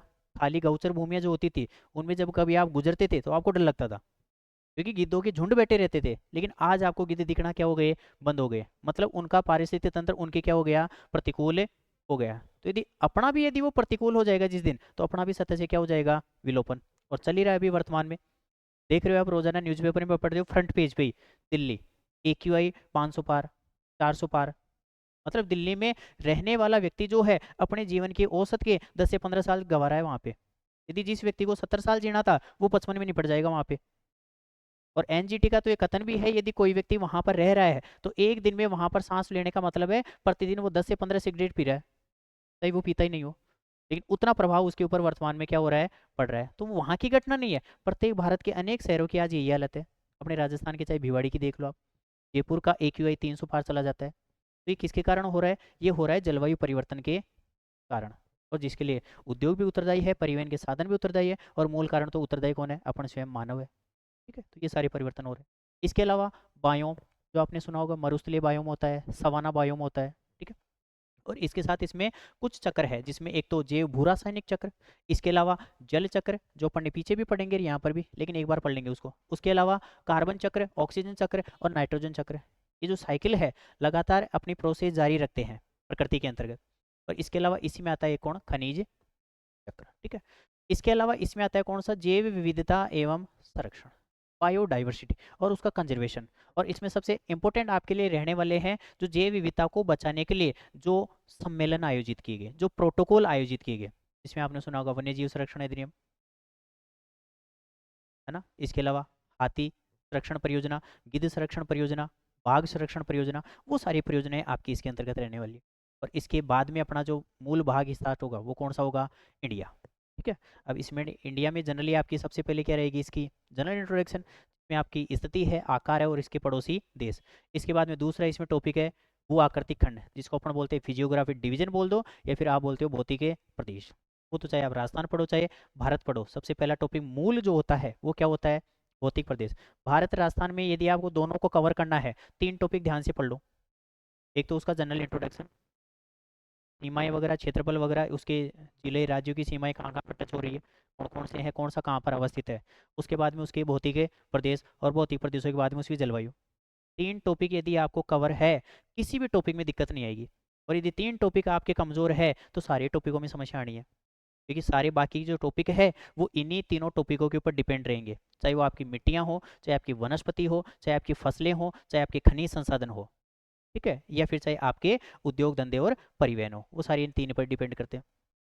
वो आकृति डिवीजन के बाद में अगला है इसमें जल संभर श्रृंखला। जल संभर का मतलब होता है वाटरशेड, जल संरक्षण। ठीक है, और इसके अलावा इसमें आपका मूल रहेगा भारत, और जिसमें हिमालय और प्रायद्वीपीय भारत का अफवाह तंत्र, मतलब नदियाँ। ठीक है, और उसके बाद में इसमें रहेगा आपका क्या, मानसून, मतलब जलवायु। ठीक है, अब उसमें जलवायु में एक तो जलवायु को प्रभावित करने वाले कारक, इसके अलावा इसकी क्रियाविधि, क्रियाविधि का मतलब क्या, मानसून की क्रियाविधि। मतलब मूल आधार किसको लिया गया है, मानसून को। मानसून को क्यों लिया गया, क्योंकि भारत की जलवायु अपन क्या बोलते हैं, मानसूनी जलवायु। कि जलवायु पर यदि सबसे ज्यादा इम्पैक्ट किसी चीज का है वो किसका है, मानसून का। और वो तो अपन बोलते भी है कि भाई भारतीय अर्थव्यवस्था किसका जुआ है, मानसून के साथ जुआ है। कि मानसून सक्रिय है तो अर्थव्यवस्था भी उच्च स्तर पर जाएगी, और यदि मानसून निष्क्रिय हो गया तो अर्थव्यवस्था भी ऑटोमेटिक क्या हो जाएगी, नीचे की ओर चली जाएगी। ठीक है, इसके अलावा इसकी क्रियाविधि आरंभ विच्छेद, कई बार मानसून में होता है ना, बीच में एक बार बरसात हो गई और 10 से 15 दिनों के लिए छुट्टी पर चला जाता है, और फिर आप बैठे बैठे इंतजार करते हो आ जा रही है आ जा रही है, और फिर 10-15 दिन के पश्चात वापस आता है, फिर एक बार आ गया, फिर 10-15 दिन चला जाता है। तो ये जो लगातार क्रमिक वर्षा के अंतरालों के बीच में जो गैप आ रहा है, इस गैप को क्या कहा जाता है, विच्छेद। ठीक है, इसके अलावा निवर्तन, मानसून का लौटना। सुनते हो ना आप कि जैसे सितंबर का महीना आता है और न्यूज़पेपर में आने लग जाता है मानसून लौटने वाला है। लौटने का मतलब है जैसे पवने आई थी वैसे ही वापस क्या हो जाएगी, लौट जाएगी। क्योंकि अभी अपने पीछे एक शब्द बोला था, सामयिक पवने, ऋतु या मौसम के अनुसार अपनी दिशा को क्या कर लेती है, बदल लेती है। भाई ग्रीष्म काल के समय तो पवने कहाँ से आती है, हिंद महासागर से भारत की स्थल की ओर, भूमि की ओर आती है, तो वो तो आ रही होती है, तो आर्द्रता लेके आती है तो वर्षा करती है। और जैसे ही शीतकाल आने वाला होता है तो धरातल ठंडा हो जाता है, और ठंडा होने से यहाँ पर उच्च वायदा और हिंद महासागर में न्यून वायदा, तो पवने वापस किधर चली जाती है, भारत से हिंद महासागर की ओर। तो ऋतु बदलती है, उनकी दिशा क्या हो जाती है, परिवर्तित हो जाती है। तो निवर्तन, और निवर्तन के साथ साथ ऋतुलय और वर्षा का वितरण, मतलब ऋतुओं के साथ साथ वर्षा का वितरण किस प्रकार का होता है, ठीक है। और इसके बाद में उसकी परिवर्तिता और जलवायु के प्रकार, उसमें फिर आ गया आपका ओपेन को एक बार यदि उधर पढ़ लिया अपन ने जलवायु विज्ञान में, तो फिर ना तो आपको भारत का पढ़ना और ना फिर राजस्थान का, सारी चीज़ें एक साथ ऑटोमेटिक क्या हो जाएगी, कवर हो जाएगी, क्योंकि तीनों जगह रहेगा ये, है ना। क्योंकि तीनों में आपको स्पेशली मेंशन किया गया है कोपेन, चाहे आपका राजस्थान हो चाहे इंडिया हो, और उधर तो आपको मेन है ही है। इसके अलावा मानसून एवं भारत का आर्थिक जीवन, मतलब मानसून का भारत की इकोनॉमिक सेक्टर पर क्या प्रभाव पड़ता है और क्या नहीं पड़ता, पूरा ही प्रभाव इसी का ही पड़ता है। यदि मानसून निष्क्रिय हो गया, कृषि निष्क्रिय हो गई, कृषि निष्क्रिय हो गए, कृषि पर आधारित उद्योग निष्क्रिय हो गए, कृषि पर आधारित उद्योग निष्क्रिय हो गए, परिवहन तंत्र निष्क्रिय हो गया, और परिवहन तंत्र निष्क्रिय हो गए तो उन पर इन सारी क्रियाओं पर डिपेंड रहने वाले जो लोग हैं वो भी क्या हो गए, निष्क्रिय हो गए। क्योंकि जिन परिवारों की आय यदि कृषि से ही चल रही है और कृषि उत्पादन कम हो गया, तो सीधा सा मान लेना उनके त्योहार भी फीके हो गए। फीके होने का मतलब वो खरीदारी क्या कर देंगे, बंद कर देंगे। मैं देखा होगा कई बार घर वालों ने आपको बोला होगा बाजरा या गेहूं निकलवाए वो बेचेंगे तब फीस देंगे आपकी, और यदि वो नहीं निकला तो फीस भी डिपॉजिट नहीं होगी, फीस डिपॉजिट नहीं होगी तो आपकी आगे की पढ़ाई भी नहीं होगी। ये सारा कार्य अपना किस पर टिका हुआ है, मानसून पर, तो मोटा इम्पैक्ट इसी का रहता है।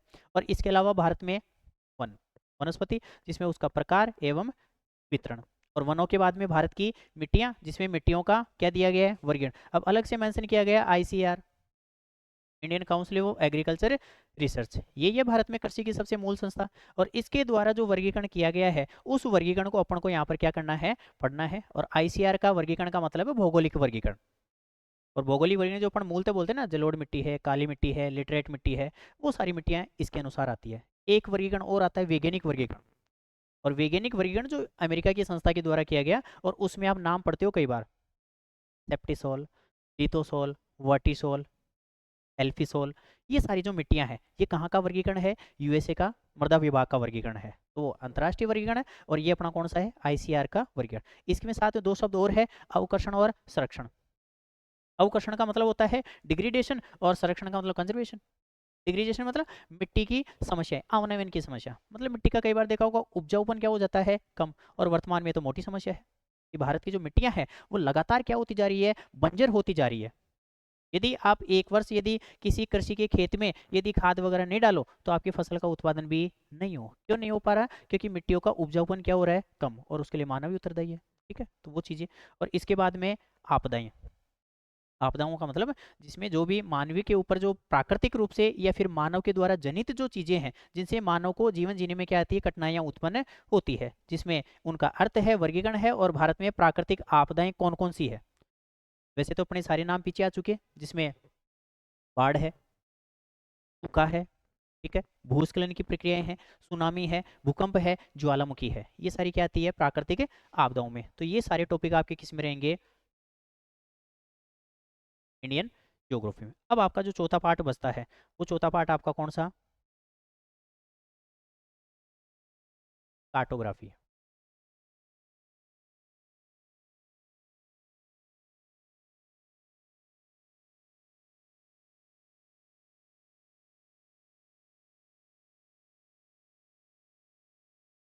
कार्टोग्राफी का मतलब वैसे तो होता है मानचित्र कला, और सबसे ज़्यादा ध्यान यदि आपको लगा के रखना है तो जैसे मैंने पहले भी बोला है, एक आपका फिजिकल ज्योग्राफी रहेगा और एक आपका कौन सा, मानचित्र कला। अब मानचित्र कला में सबसे पहला ही आपका दिया गया टॉपिक क्या, मानचित्र। अब उसमें मानचित्र के प्रकार कौन कौन से होते हैं, इसको अपन अलग अलग वर्गों में बांटेंगे। प्रकार के बाद में आपकी रहेगी मापनी स्केल। देखा होगा अपन धरातल पर दो क्षेत्र है, काफ़ी ज़्यादा दूरी पर है, लेकिन मानचित्र पर अपन देखते हैं छोटी सी जगह में आ जाते हैं।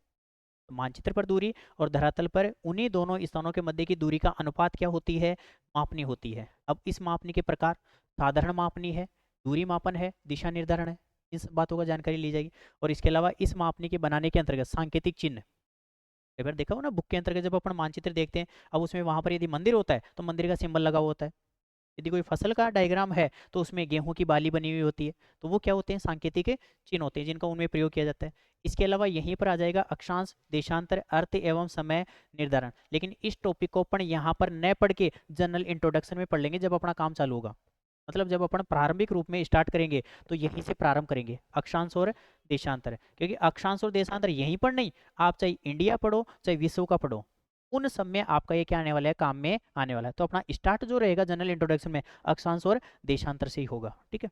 उसके अलावा मानचित्र प्रक्षेप, ठीक है, जिसमें प्रकार है, उनके निर्माण है, विशेषताएं हैं और प्रमाणिक अक्षांश, शंक्वाकार और विशेष तौर पर आपको जो डालेंगे, दो डालेंगे इसमें, एक शंक्वाकार और एक कौन सा, बेलनाकार प्रक्षेप, ठीक है। प्रक्षेप का मतलब होता है अक्षांश और देशांतर रेखाओं के जाल के आधार पर जब अपन किसी क्षेत्र का समतल सतह पर निरूपण करते हैं गणितीय व आलेखी विधियों के माध्यम से, तो वो क्या कहलाता है, मानचित्र प्रक्षेप कहलाता है। इसके अलावा स्थलाकृतिक मानचित्र, स्थलाकृतिक मानचित्र जिसमें केवल स्थलाकृतिक तत्वों का प्रदर्शन होगा, ठीक है। अब इसमें 1:50,000 से 1:20 पैमाने पर भारतीय सर्वेक्षण विभाग के द्वारा जो बनाए गए हैं उन्हीं का केवल अध्ययन करना है, सारों का नहीं करना। और इसके अलावा समुच्चय रेखा एवं अनुप्रस्थ काट, आपने यदि फाइल बनाई हो 12th क्लास या कॉलेज लेवल में, तो उसमें कुछ डायग्राम आए होंगे बीच में जिसमें आपने बनाया होगा शंक्वाकार घाटी, व्याकार की घाटी, पहाड़ी, काटी, सैडिल, वो सारे किससे बने होते हैं, समुच्चय रेखाओं के द्वारा, ठीक है। तो समुच्चय रेखा व अनुप्रस्थ काट और इसके अलावा स्थलाकृतियों की पहचान, ये सारी इसी में आएगी, घाटी ढाल वगैरह, ठीक है। इसके बाद में होता है वायु फोटोग्राफ, एरियल फोटोग्राफ। कई बार देखा होगा हेलीकॉप्टर ऊपर से जाता है और उसके नीचे काफी बड़ा सा यंत्र लगा होता है, और फिर कई बार बोला जाता है भाई हवाई सर्वे हो रहा है। और हाल ही में यदि अपन बात करें तो सबके घरों में जमीनों के कागज आए होंगे नवीन सर्वे के आधार पर, ठीक है। तो वो भी किससे किया जाता है, वायु फोटोग्राफ से, क्योंकि मानव को इतनी जगह पर जानकारी जुटाने में काफी ज्यादा समय लगता है। अब वायुओं के नीचे क्या लगा दिया जाता है, कैमरा, इंस्ट्रूमेंट लगा दिए जाते हैं और उनके माध्यम से जानकारी क्या कर ली जाती है, कैप्चर कर ली जाती है। जैसे अपन पढ़ते हैं वन रिपोर्ट, अब वन रिपोर्ट में कोई मानव गिनने थोड़ी जाता है, ये पेड़ों का क्षेत्रफल मापने जाता है, वो सारा किसके माध्यम से कार्य किया जाता है, वायु फोटोग्राफ के माध्यम से कर लिया जाता है, ठीक है। तो वायु फोटोग्राफ, उसमें इसका प्रकार है ज्यामितीय, ऊर्ध्वाधर और वायु फोटोचित्र, मतलब कितने प्रकार के होते हैं। इसी के साथ इसमें होता है उपग्रह बिम, सैटेलाइट, ठीक है। और सैटेलाइट में इसमें मूल है सुदूर संवेदन, मतलब किसी भी तथ्य को ना तो आपने देखा, ना आपने उसको छुआ और ना उसके पास में गए, बल्कि उसके बारे में क्या कर ली, जानकारी प्राप्त कर ली। तो किसी भी दूर स्थित वस्तु के बारे में जानकारी प्राप्त करना क्या कहलाता है, सुदूर संवेदन कहलाता है। और ये सुदूर संवेदन अपन किसके आधार पर करते हैं, उपग्रहों के माध्यम से। जैसे अपन अंटार्कटिका पे गए, नहीं गए, लेकिन अपन ने ओजोन छिद्र की खोज वहीं पर करी, मानव रहता ही नहीं वहां पर तो, लेकिन उसके बावजूद अपन ने जानकारी क्या कर ली, प्राप्त कर ली। वो प्रक्रिया क्या कहलाती है, सुदूर संवेदन कहलाती है। तो सुदूर संवेदन में उपयोग किसका किया जाता है, कृत्रिम उपग्रहों का किया जाता है, तो उनकी जानकारी। उसके अलावा आंकड़ों का अर्जन कैसे किया जाता है, सुदूर संवेदन के उपग्रह, मतलब जो सैटेलाइट आपने वहां पर स्थापित किया है, कहाँ पर किया है, तो उसका क्या है, प्लेटफॉर्म में तो है। जैसे आप यहाँ पर ये कैमरा लगा हुआ है, ये जिस स्टैंड पर लगा हुआ है, ये इसका प्लेटफॉर्म है, ठीक है। इसके अलावा संवेदक और सुदूर संवेदक आंकड़े, जिसमें फोटोग्राफी डिजिटल उपग्रह बिंबों से भौतिक एवं सांस्कृतिक लक्षणों की क्या की जाती है, पहचान की जाती है। मतलब ले देखिए अपने इसमें उपग्रह और उपग्रहों के द्वारा जानकारी कैसे प्राप्त की जाती है, और प्रमुख उपग्रह कौन कौन से, पहला कौन सा, और वर्तमान तक क्या प्रक्रिया रही है, वो सारी जानकारी रहेगी इसमें। इसके अलावा इसमें होता है मौसम उपकरणों का उपयोग, जिसमें तापमापी है, आर्द्र व शुष्क बल्ब तापमापी है, वायु दिशा सूचक यंत्र और वर्षा मापक यंत्र। मौसम से संबंधित जितने भी तत्व है उनकी जानकारी अपन कैसे प्राप्त करते हैं। जैसे शीतकाल के समय आएगा, सबसे न्यूनतम तापमान जोबनेर फतेहपुर सीकर में दर्ज किया गया। अब वहां पर कोई मानव थोड़ी जाता है, देखा होगा जोबनेर या जहां पर भी हो जो तापमान का मापन किया जाता है, वहां पर एक छोटा सा बॉक्स बना के उसमें तापमापी रख दी जाती है, और वो तापमापी जितना टेम्परेचर बताएगी उतना दर्ज कर लिया जाता है, ठीक है। तो वो क्या है, मौसम उपकरण है, जिससे उनका क्या किया जाता है, उपयोग करके उन तत्वों की क्या कर ली जाती है, जानकारी प्राप्त कर ली जाती है। इसके अलावा वायु दिशा सूचक और वर्षा मापक यंत्र, ठीक है। एक इसमें होता है मौसम चार्ट्स। अब मौसम चार्ट्स में वायुदाब है, हवा है, वर्षा वितरण का क्या किया जाता है, वर्णन। कई सिंबल आते हैं, कुछ सिंबल कि मतलब डायरेक्ट ही पूछ लिया जाता है, वो सिंबल डाल के पूछ लेगा, निम्न में से ये है सूचक प्रदर्शित करता है, हवा के लिए है, कोहरे के लिए है, बादल के लिए है, या वर्षा के लिए है। तो उन सूचक की अपन को जानेंगे, एक पेज का मैटर हो तो सूचक और सूचक के सामने नाम, कौन सा सूचक किस प्रकार का प्रदर्शन करता है, ठीक है।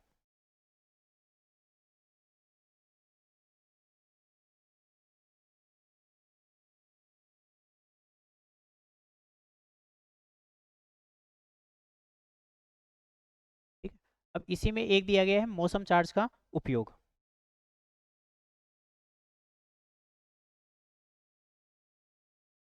अब मौसम चार्ट के उपयोग में अंतर्गत वायुदाब, हवा में वर्षा है, ठीक है।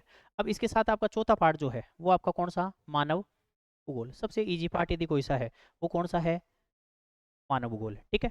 अब मानव भूगोल में मानव भूगोल की परिभाषा, प्रकृति और विशेष क्षेत्र, जैसे अपन भौतिक भूगोल का परिचय, वैसे ही किसका, मानव भूगोल का परिचय और मानव भूगोल की शाखाएं और उसका अन्य शाखाओं से अंतर संबंध। इसके बाद में आपका रहेगा इसमें विश्व की जनजातियां, राजस्थान की पढ़ते हो आप, भील, मीणा, गरासिया और वैसे ही ये किसके संदर्भ में है, विश्व के संदर्भ में, जिसमें एस्किमो है, बुशमैन है, गोंड है, भील है, जनजातियों का आर्थिक और सामाजिक विशेषताएं और उनका वर्णन, ये मतलब वो काम कौन कौन से करते हैं और कामों के साथ साथ उनका कल्चर क्या है। जैसे राजस्थान में आप कल्चर से संबंधित ज़्यादातर क्वेश्चन आते हैं, नृत्य वगैरह है, धर्म रीति रिवाज उनके क्या क्या है, वैसे अपने भी होते हैं, वैसे उन जनजातियों के होते हैं, तो वो अपन को विषय के संदर्भ में। लेकिन यहाँ पर आपको कितनी जनजातियां हैं, तीन, एस्किमो, बुशमैन और गोंड और भील। ये दो तो किसकी है, भारत की है, और ये दोनों किसकी है, विश्व की। तो ले देगी चार ही वैसे तो काफ़ी जनजातियां हैं, लेकिन सिलेबस में चार डाली गई है, तो इन्हीं की बात करेंगे अपन। इसके बाद में जनसंख्या, विश्व के संदर्भ में उसका वितरण, घनत्व और घनत्व को प्रभावित करने वाले कारक, ठीक है। उसके बाद में जनसंख्या वृद्धि, ठीक है, दो भी निश्चित समयांतरालों के मध्य जो भी जनसंख्या में परिवर्तन होना है वो परिवर्तन क्या कहलाएगा, जनसंख्या वृद्धि। अब यदि पहले से ज्यादा हो गई तो धनात्मक, और यदि पहले से क्या हो गई, कम हो गई, तो वो क्या कहलाती है, ऋणात्मक कहलाती है, ठीक है।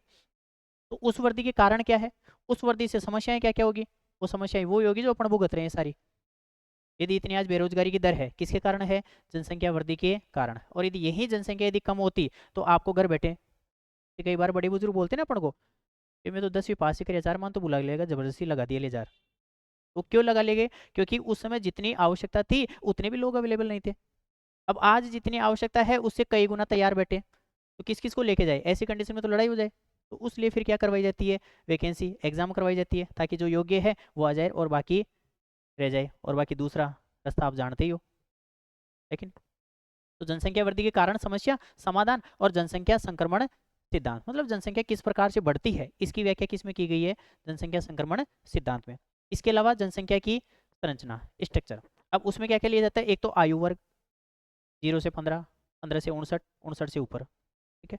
इसके अलावा लिंगानुपात, महिला और पुरुषों का अनुपात कहाँ पर ज्यादा है कहाँ पर कम है, लेकिन किसके संदर्भ में है, विश्व के संदर्भ में है, ठीक है। और इसके अलावा ग्रामीण और नगरीय जनसंख्या, कौन सी देशों में नगरीय जनसंख्या ज्यादा है और कौन सी देशों में ग्रामीण जनसंख्या ज्यादा है। और इसके अलावा है माइग्रेशन,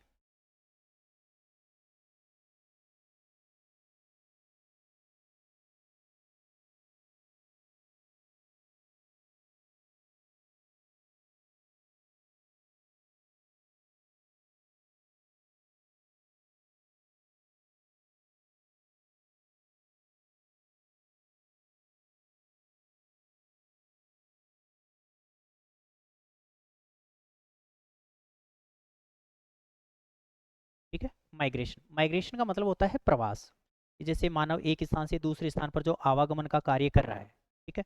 अब आवागमन में आपने देखा होगा, आप घर से यहाँ तक आते हो और यहाँ से वापस घर पर जाते हो, ये जो आपका प्रवास है, प्रवासी बोलेंगे इसको, और ये प्रवास आपका कौन सा है, दैनिक प्रवास है, ठीक है। महिलाओं की शादी हो गई, शादी होने के बाद ससुराल चली गई, वो कैसा है, स्थायी प्रवास है। परमानेंट रूप से कैसे हो जाती है, गतिशील हो जाती है। आप काम करने के लिए सुबह गांव से शहर जाते हो और शहर से वापस है गांव को, कौन सा प्रवास है, देने के प्रवास है। लेकिन आपकी जॉब लग गई, जॉब लगने के पश्चात आपको ज्वाइनिंग मिल गई, आपसे 4 से 5 महीने के लिए रहे, वापस 1 महीने की छुट्टी लेके घर पे आ गए, ये आपका कौन सा प्रवास है, मौसमी प्रवास, जिसमें आप थोड़े समय के लिए क्या हो जाते हो, गतिशील हो जाते हो, है ना। तो वो सारा किस में आता है, प्रवास में। इसके अलावा अगला टॉपिक आता है इसमें आपका कौन सा, मानव विकास से संकल्पना, ठीक है, ह्यूमन डेवलपमेंट कॉन्सेप्ट है, जिसमें मानव के विकास की बात की जाती है। और विकास की बात आते ही इसमें 3 तत्वों पर जोर दिया जाता है, एक तो साक्षरता, एक प्रति व्यक्ति आय, और एक औसत जीवन प्रत्याशा। ये व्यक्ति पढ़ा लिखा कितना है, कमाता कितना है, और पढ़ा लिखा है कमाता ठीक ठाक है, तो ही जीवन प्रत्याशा उस पर डिपेंड करती है कि व्यक्ति की औसत जीवन जीने की उम्र क्या है। यदि आप नौकरी लग गई तो सीधा सा मानो 10 साल बढ़ गई आपकी, और यदि नौकरी नहीं लगे तो डिप्रेशन में 10 साल आपकी क्या हो जाएगी, कम हो जाएगी। तो आपका मानव विकास उतना थोड़ी होगा जितना होना चाहिए था। कई बार देखा होगा आपने, देखा हो गया 99% यही उदाहरण मिलता है कि नौकरी लगने से पहले कंडीशन अलग थी, नौकरी लगते ही साल बर्बाद है, तो वही है। पहचानने से अपन थोड़ा क्या हो जाते हैं, एक बार तो हक्के बक्के रह जाते हैं, क्योंकि वो दशाएं क्या हो जाती है, परिवर्तित हो जाती है। क्योंकि एक तो साक्षरता तो खैर उतनी थी, लेकिन प्रति व्यक्ति आय में क्या हो गई, वृद्धि हो गई। और जैसे ही प्रति व्यक्ति आय में वृद्धि होती है तो मानव उन सारी सुविधाओं को प्राप्त करने का प्रयास करता है जो वो सोच के रखता है पहले से, लेकिन तो वो सारी बातें इसमें मानव विकास संकल्पना में रहेगी। और इसके बाद में रहेगा आपका अधिवास, अधिवास का मतलब मानव अपने जीवन की सुरक्षा करने के लिए जिस आधारभूत अवसंरचना का निर्माण करता है। भाई आपने घर बना रखा है, आपकी सुरक्षा के लिए बना रखा है, ऐसा थोड़ी है कि घर बना के अब बताओ इसको कभी भी गिरा लेंगे अपन नीचे। अपनी सुरक्षा के लिए, अपनी और अपनी संपत्ति की सुरक्षा के लिए जो आधारभूत अवसंरचना बनाई उसको अपन क्या बोलते हैं? अधिवास। अब अधिवास यदि आपने गांव में बना लिया तो आपका कौन सा है? ग्रामीण। और यदि आपने कहाँ बना लिया? अभी आपका ग्रामीण अधिवास है। जैसे नौकरी लग जाओगे शहर में प्लॉट लोगे और वहां पर बना लोगे, वो आपका कौन सा हो जाएगा? नगरीय अधिवास। तो उनके प्रकार, उनके प्रतिरूप और उनकी समस्या दोनों की अलग अलग होती है, गांव वालों की भी और शहरों वालों की भी। इसके अलावा नगरों में क्या हो जाती है? कच्ची बस्तियां, स्लम जिसे अपन बोलते हैं। और भारत की सबसे बड़ी कौन सी? मुंबई की धारावी। तो ऐसी जो कच्ची बस्तियां वहां पर विकसित हो जाती है, उनकी समस्याएं और उनके लिए समाधान क्या क्या है। और इसके साथ इसमें आता है मानव की आर्थिक क्रियाएं, क्योंकि जैसे ही मानव उत्पन्न हुआ तब से लेके आज तक अपने जीवन यापन के लिए कुछ ना कुछ क्रियाओं में क्या रहता है? संलग्न रहता है। और वो सारी क्रियाएं हैं जो मानव अपने जीवन यापन के लिए करता है, उन सारी क्रियाओं को क्या कहा जाता है? आर्थिक क्रियाएं, जिनसे मानव को क्या होती है? आय की प्राप्ति होती है। यदि आपने एक भैंस पाल रखी है, उसका दूध आप बेच रहे हो, क्या कर रहे हो? आर्थिक क्रिया है आपकी। यदि आप कृषि कर रहे हो, फसल उत्पादन करके उसको बेच रहे हो, उससे अपना जीवन चला रहे हो, वो आपकी क्या है? आर्थिक क्रियाएं। अब आर्थिक क्रियाएं 5 प्रकार की होती है: प्राथमिक, द्वितीयक, तृतीयक, चतुर्थक और पंचम, जिसमें मानव डायरेक्टली प्रकृति के ऊपर डिपेंड रहता है। वो तो मानव की कौन सी है? प्राथमिक क्रियाकलाप है। ठीक है। अब प्राथमिक व्यवसाय जो होते हैं उसमें उसका परिचय, अब उसमें आएंगे कौन कौन? कृषि, कृषि के अलावा खनन, आखेट, पशुपालन, मत्स्य, बागवानी। और इसके अलावा संग्रहण, देखा होगा जनजाति में पढ़ा होगा, वनों से ये पदार्थ इकट्ठा करती है और उनको बेचती है। तो वो सारी क्रिया क्या है? संग्रहण है। तो ये सारी किस्में प्राथमिक क्रियाओं में। प्राथमिक के बाद में कौन सी आ जाती है? द्वितीय व्यवसाय, सेकेंडरी एक्टिविटीज। और द्वितीय क्रियाओं में आता है उद्योग, क्योंकि प्रकृति से आपने जो भी पदार्थ प्राप्त किए, उन पदार्थों को जब आपने तकनीकी ज्ञान के द्वारा आप उनको क्या कर लेते हो? परिमार्जित और संशोधित, जिससे उनका मूल्य और उनका रूप क्या हो जाता है? परिवर्तित हो जाता है। जैसे फॉर एग्जाम्पल आपने दुग्ध का उत्पादन किया, प्राथमिक क्रियाकलाप है। लेकिन दुग्ध उत्पादन करने के पश्चात आपने वहीं पर अपने तकनीकी ज्ञान के द्वारा मावे बनाना चालू कर दिया, रसगुल्ले बनाना चालू कर दिया, पनीर बनाना चालू कर दिया। तो आपने क्या किया है? रूप ही तो परिवर्तन किया है उसका, पदार्थ तो वही है, जिससे उसका मूल्य भी बढ़ गया और उसका संरचना भी क्या हो गई? परिवर्तित हो गई। वो क्या कहलाएगी? आपकी विनिर्माण प्रक्रिया। और वो जहां आपकी संचालित हो रही है वो आपका हो गया विनिर्माण उद्योग। क्या हो गया? विनिर्माण उद्योग। फिर आप क्या बोलोगे? आपने तो मावा की भट्टी है, मावा उद्योग है, पनीर उद्योग है। ठीक है। तो वो सारा क्या है? द्वितीय के क्रियाकलाप है। मतलब इसमें शामिल किसको किया जाता है? उद्योगों को। और इसके साथ साथ औद्योगिक अवस्थिति के कारक, मतलब प्रत्येक स्थान पर उद्योग थोड़ी मिल जाते हैं अपन को। कुछ स्थानों पर आवश्यकता से ज्यादा और कुछ स्थानों पर क्या पाए जाते हैं? आवश्यकता से कम। तो उसके लिए कोई ना कोई कारक उत्तरदायी है। और इसके अलावा कृषि आधारित उद्योग और विनिर्माण उद्योग, मतलब भारत में सबसे ज्यादा कृषि का प्रभाव, तो मुख्यतः उद्योग भी कौन से डाले गए हैं? कृषि आधारित उद्योग। और इसके अलावा तृतीयक व्यवसाय। और तृतीयक व्यवसाय में आते हैं कौन से? सेवा क्षेत्र, चाहे आपकी शिक्षा हो, चाहे स्वास्थ्य हो, चाहे वकील हो, चाहे प्लम्बर हो, जिनसे भी आपको सेवा के बदले आप उनको मेहनताना देते हो, वो सारे कार्य कौन से में आ जाएंगे? तृतीय के क्रियाकलाप। और तृतीय के बाद में चतुर्थक, जो इनको नियंत्रित करते हैं। और सबसे लास्ट में कौन सा आएगा? पंचम व्यवसाय, नीति निर्धारण करने वाले और रिसर्च वगैरह इसमें आ जाते हैं। इसके अलावा इसमें कौन सा आ जाता है? परिवहन। इसमें प्रमुख अंतर्राष्ट्रीय सड़कें और इसमें आ जाएंगे आपके रेल मार्ग। मतलब एक तो आपको सड़क मार्ग पढ़ना है और एक आपको क्या पढ़ना है? रेल मार्ग। दो परिवहन की आपको इसमें जानकारी लेनी है।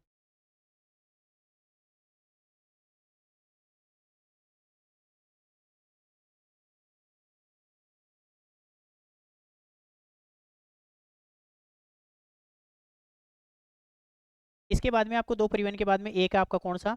जल परिवहन। अब जल परिवहन में एक तो आपको प्रमुख आंतरिक और एक महासागरीय जल मार्ग। आंतरिक में तो कौन आएंगे? नदियां और नहरें, जिसमें सबसे इंपॉर्टेंट आपके लिए रहेगा एक सुएज नहर और एक कौन सी? पनामा नहर। और महासागरीय परिवहन में जो महासागरों के अंतर्गत, चाहे अटलांटिक में हो चाहे प्रशांत में, दो महाद्वीपों के मध्य जो जल परिवहन का कार्य हो रहा है। और इसके बाद में आपके डाला गया है वायु परिवहन, जिसमें विश्व के प्रमुख वायु मार्ग एवं हवाई अड्डे हैं। ठीक है। और इसके बाद में एक आपका अंतर्राष्ट्रीय व्यापार, दो देशों के मध्य जो भी लेन देन की क्रिया हो रही है। और इसके बाद में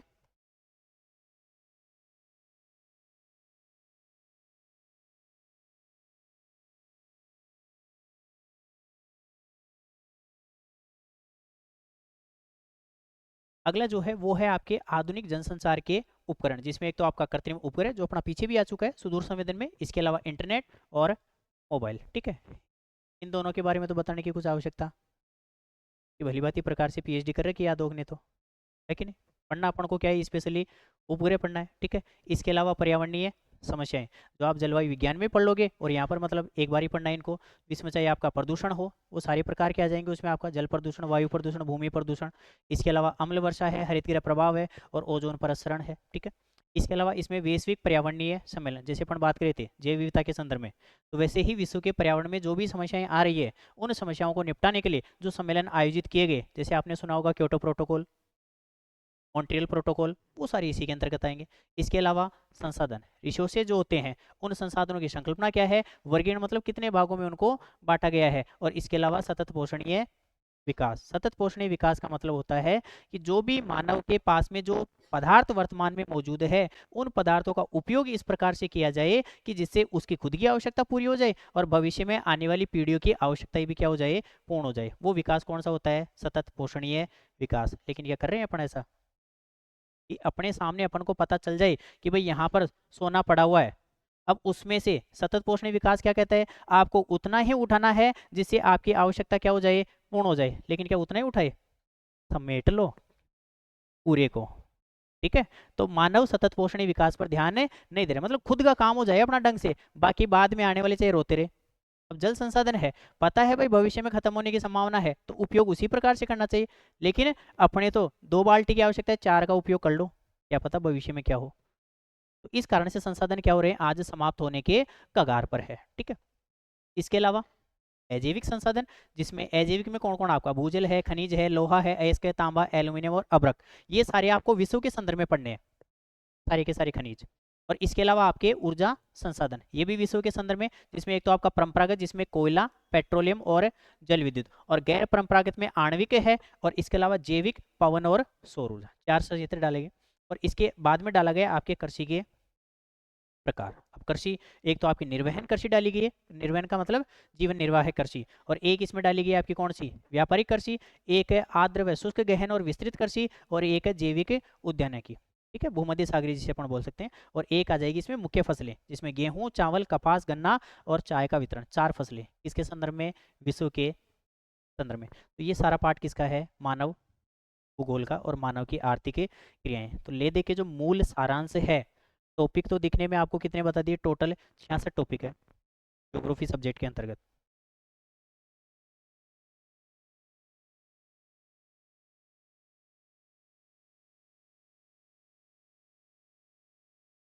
टोटल टॉपिक्स की संख्या जो है वो कितनी है, 66।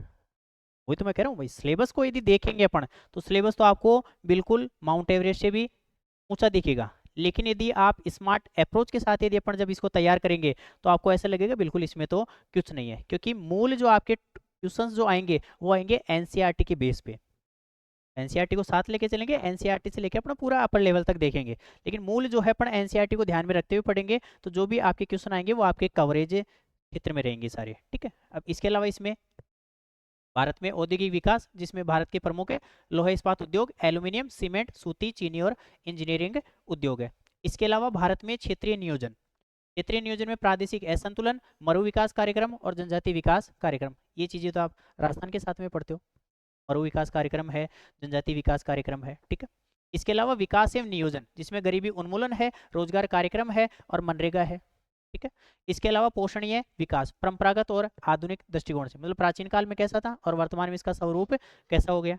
और इसके अलावा ग्रामीण विकास, जिसमें एक तो डेयरी और एक, क्योंकि ग्रामीण विकास को यदि आपको बढ़ाना है तो इन्हीं दोनों उद्योगों पर आपको जोर देना पड़ेगा, एक तो वहाँ पर कुटीर उद्योग डेवलप कर दो और एक वहाँ पर डेयरी उद्योग का क्या कर दो, विकास कर दो। इसके अलावा वहाँ पर प्रमुख उद्योग, जिसमें एक तो सूती वस्त्र और एक कौन सा, सीमेंट, 2 उद्योग डालेंगे। इसके अलावा खनिज, जिसमें संगमरमर, तांबा, जस्ता, चांदी, टंगस्टन, जिप्सम और पेट्रोलियम। और इसके बाद में प्रमुख सिंचाई परियोजनाएं, जिसमें आपकी एक तो कौन सी है, चंबल, एक इंदिरा गांधी और एक कौन सी, माही। इसके अलावा ये तो मानचित्र वाला वही आ गया। तो आपका टोटल जो है नीचे वही है ना, एक तो आंकड़ों का निरूपण, और आंकड़ों के निरूपण के साथ में एक आपका भौगोलिक सूचना तंत्र, एक तो मानचित्र जिसमें अर्थ, महत्व, वर्गीकरण मानचित्र, थीमेटिक मानचित्र है, ये टॉपिक आपका पीछे भी रिपीट हो चुका है, तो वहीं पर पढ़ लेंगे, एक साथ कंप्लीट हो जाएगा। इसके अलावा आंकड़ों का निरूपण है, ये अपन को देखना है, जिसमें आपको आरेखों की रचना, और आरेख में 2-3 डाले गए, एक तो चक्र आरेख, एक प्रवाह आरेख और एक कौन सा, दंड आरेख, और एक इसमें आपका कौन सा, भौगोलिक सूचना तंत्र, जीआईएस जिसे अपन बोलते हैं, इसका परिचय और इसका प्रयोग किन किन सेक्टर में किया जाता है। तो ये आपके 66 टॉपिक, ठीक है, 66 तो ये, और 33 आपके किस में डाल दिए, जीके में। तो टोटल मिला के कितने हैं, 99, और क्वेश्चन कितने आएंगे, 150, ठीक है। तो ले दे के अपन बात करना चाहिए, तो लगभग एक टॉपिक में से एक तो आना ही आना है ना। अब कुछ टॉपिक्स में से क्या आएंगे, दो, वो दो वाले कहाँ से आएंगे, जो अपन ने बोला है आधार। आधार में एक तो कौन सी आपकी भौतिक भूगोल, वहां से आपके क्वेश्चनों की संख्या क्या होगी, बढ़ेगी। वैसे इनमें भी कई टॉपिक ऐसे हैं जिनमें क्वेश्चन नहीं आएगा, तो अपन जब सिलेबस अपन देखेंगे तो उसमें अपन बात कर लेंगे, भाई ये ज़्यादा आपके लिए इंपॉर्टेंट नहीं है, तो इसको यदि आप छोड़ भी दो तो भी कोई प्रभाव नहीं पड़ने वाला है। क्योंकि तैयारी में मूल कार्य होता है स्मार्ट अप्रोच, जो मैंने बोली है। क्या पढ़ना है ये ज़रूरी नहीं है, क्या पढ़ने के साथ साथ क्या आपको छोड़ना है वो ज़्यादा मैटर करता है। ये अपनी समझ होनी चाहिए कि भाई कौन से टॉपिक में क्वेश्चन है नहीं बनने वाले। तो वो तो अपना जो पीछे वाला पेपर है उसके आधार पर अपन को ये आइडिया हो जाएगा कि भाई कौन सा टॉपिक अपने लिए इंपॉर्टेंट है और कौन सा टॉपिक अपने लिए कम इंपॉर्टेंट है। उन पर अपन को ज़्यादा ध्यान देना है और बाकी चीज़ों को क्या करना है, स्किप करना है, ठीक है। दूसरी बात, अब इतना चूंकि मैटर आपके पास में अवेलेबल हो जाएगा और वो मैटर पूरा क्या होगा, ऑथेंटिक और कंप्लीटली आपके एग्जाम ओरिएंटेड होगा। अब दूसरी बात, अपन को कैसे विश्वास हो जाएगी भाई मैटर आपको जो मिला है वो भाई एग्जाम के ओरिएंटेड, एग्जाम में अपने काम में आ जाएगा। तो उसका सीधा सा फॉर्मूला मैं बताता हूँ, सबको यही बोलता हूँ कि जो भी मैटर आपके पास में अवेलेबल है उस मैटर से आपके पास में जो भी प्रीवियस ईयर क्वेश्चंस है उन प्रीवियस ईयर क्वेश्चंस को निकालो, और उन क्वेश्चंस में से यदि आप 2/3 क्वेश्चनों के आंसर देने में सक्षम हो, भाई वो वगैरह का उपयोग नहीं करना। जो आपके पास में नोट्स लिखवा दी उनको पढ़ो, ढंग से पढ़ लिया टॉपिक को, उसके पश्चात जो आपके पास में प्रीवियस ईयर एग्जाम के जो क्वेश्चंस हैं उन क्वेश्चंस को निकालो। यदि उनमें से आप 2/3 क्वेश्चनों को टिक मार्क करने में सक्षम हो, और मतलब उन क्वेश्चनों के आंसर आपके नोट्स में है, तो मतलब आपका कंटेंट क्या है, अच्छा है। लेकिन यदि आपके पास में जो कंटेंट है उससे आप 10 क्वेश्चनों को 10% क्वेश्चन टिक नहीं कर पा रहे हो, 10% क्वेश्चन ही नहीं मिल पा रहे, तो मतलब वो कंटेंट आपका क्या है, अनयूजफुल है। उसको साइड में हटाना है और कंटेंट आपको क्या करना है, चेंज करना है। दूसरी बात, जो भी चीज़ें हैं पढ़ने के लिए, पढ़ने में 4 चीज़ें हमेशा यूजफुल रहती है, जिसको मैं बोलता हूँ 4R।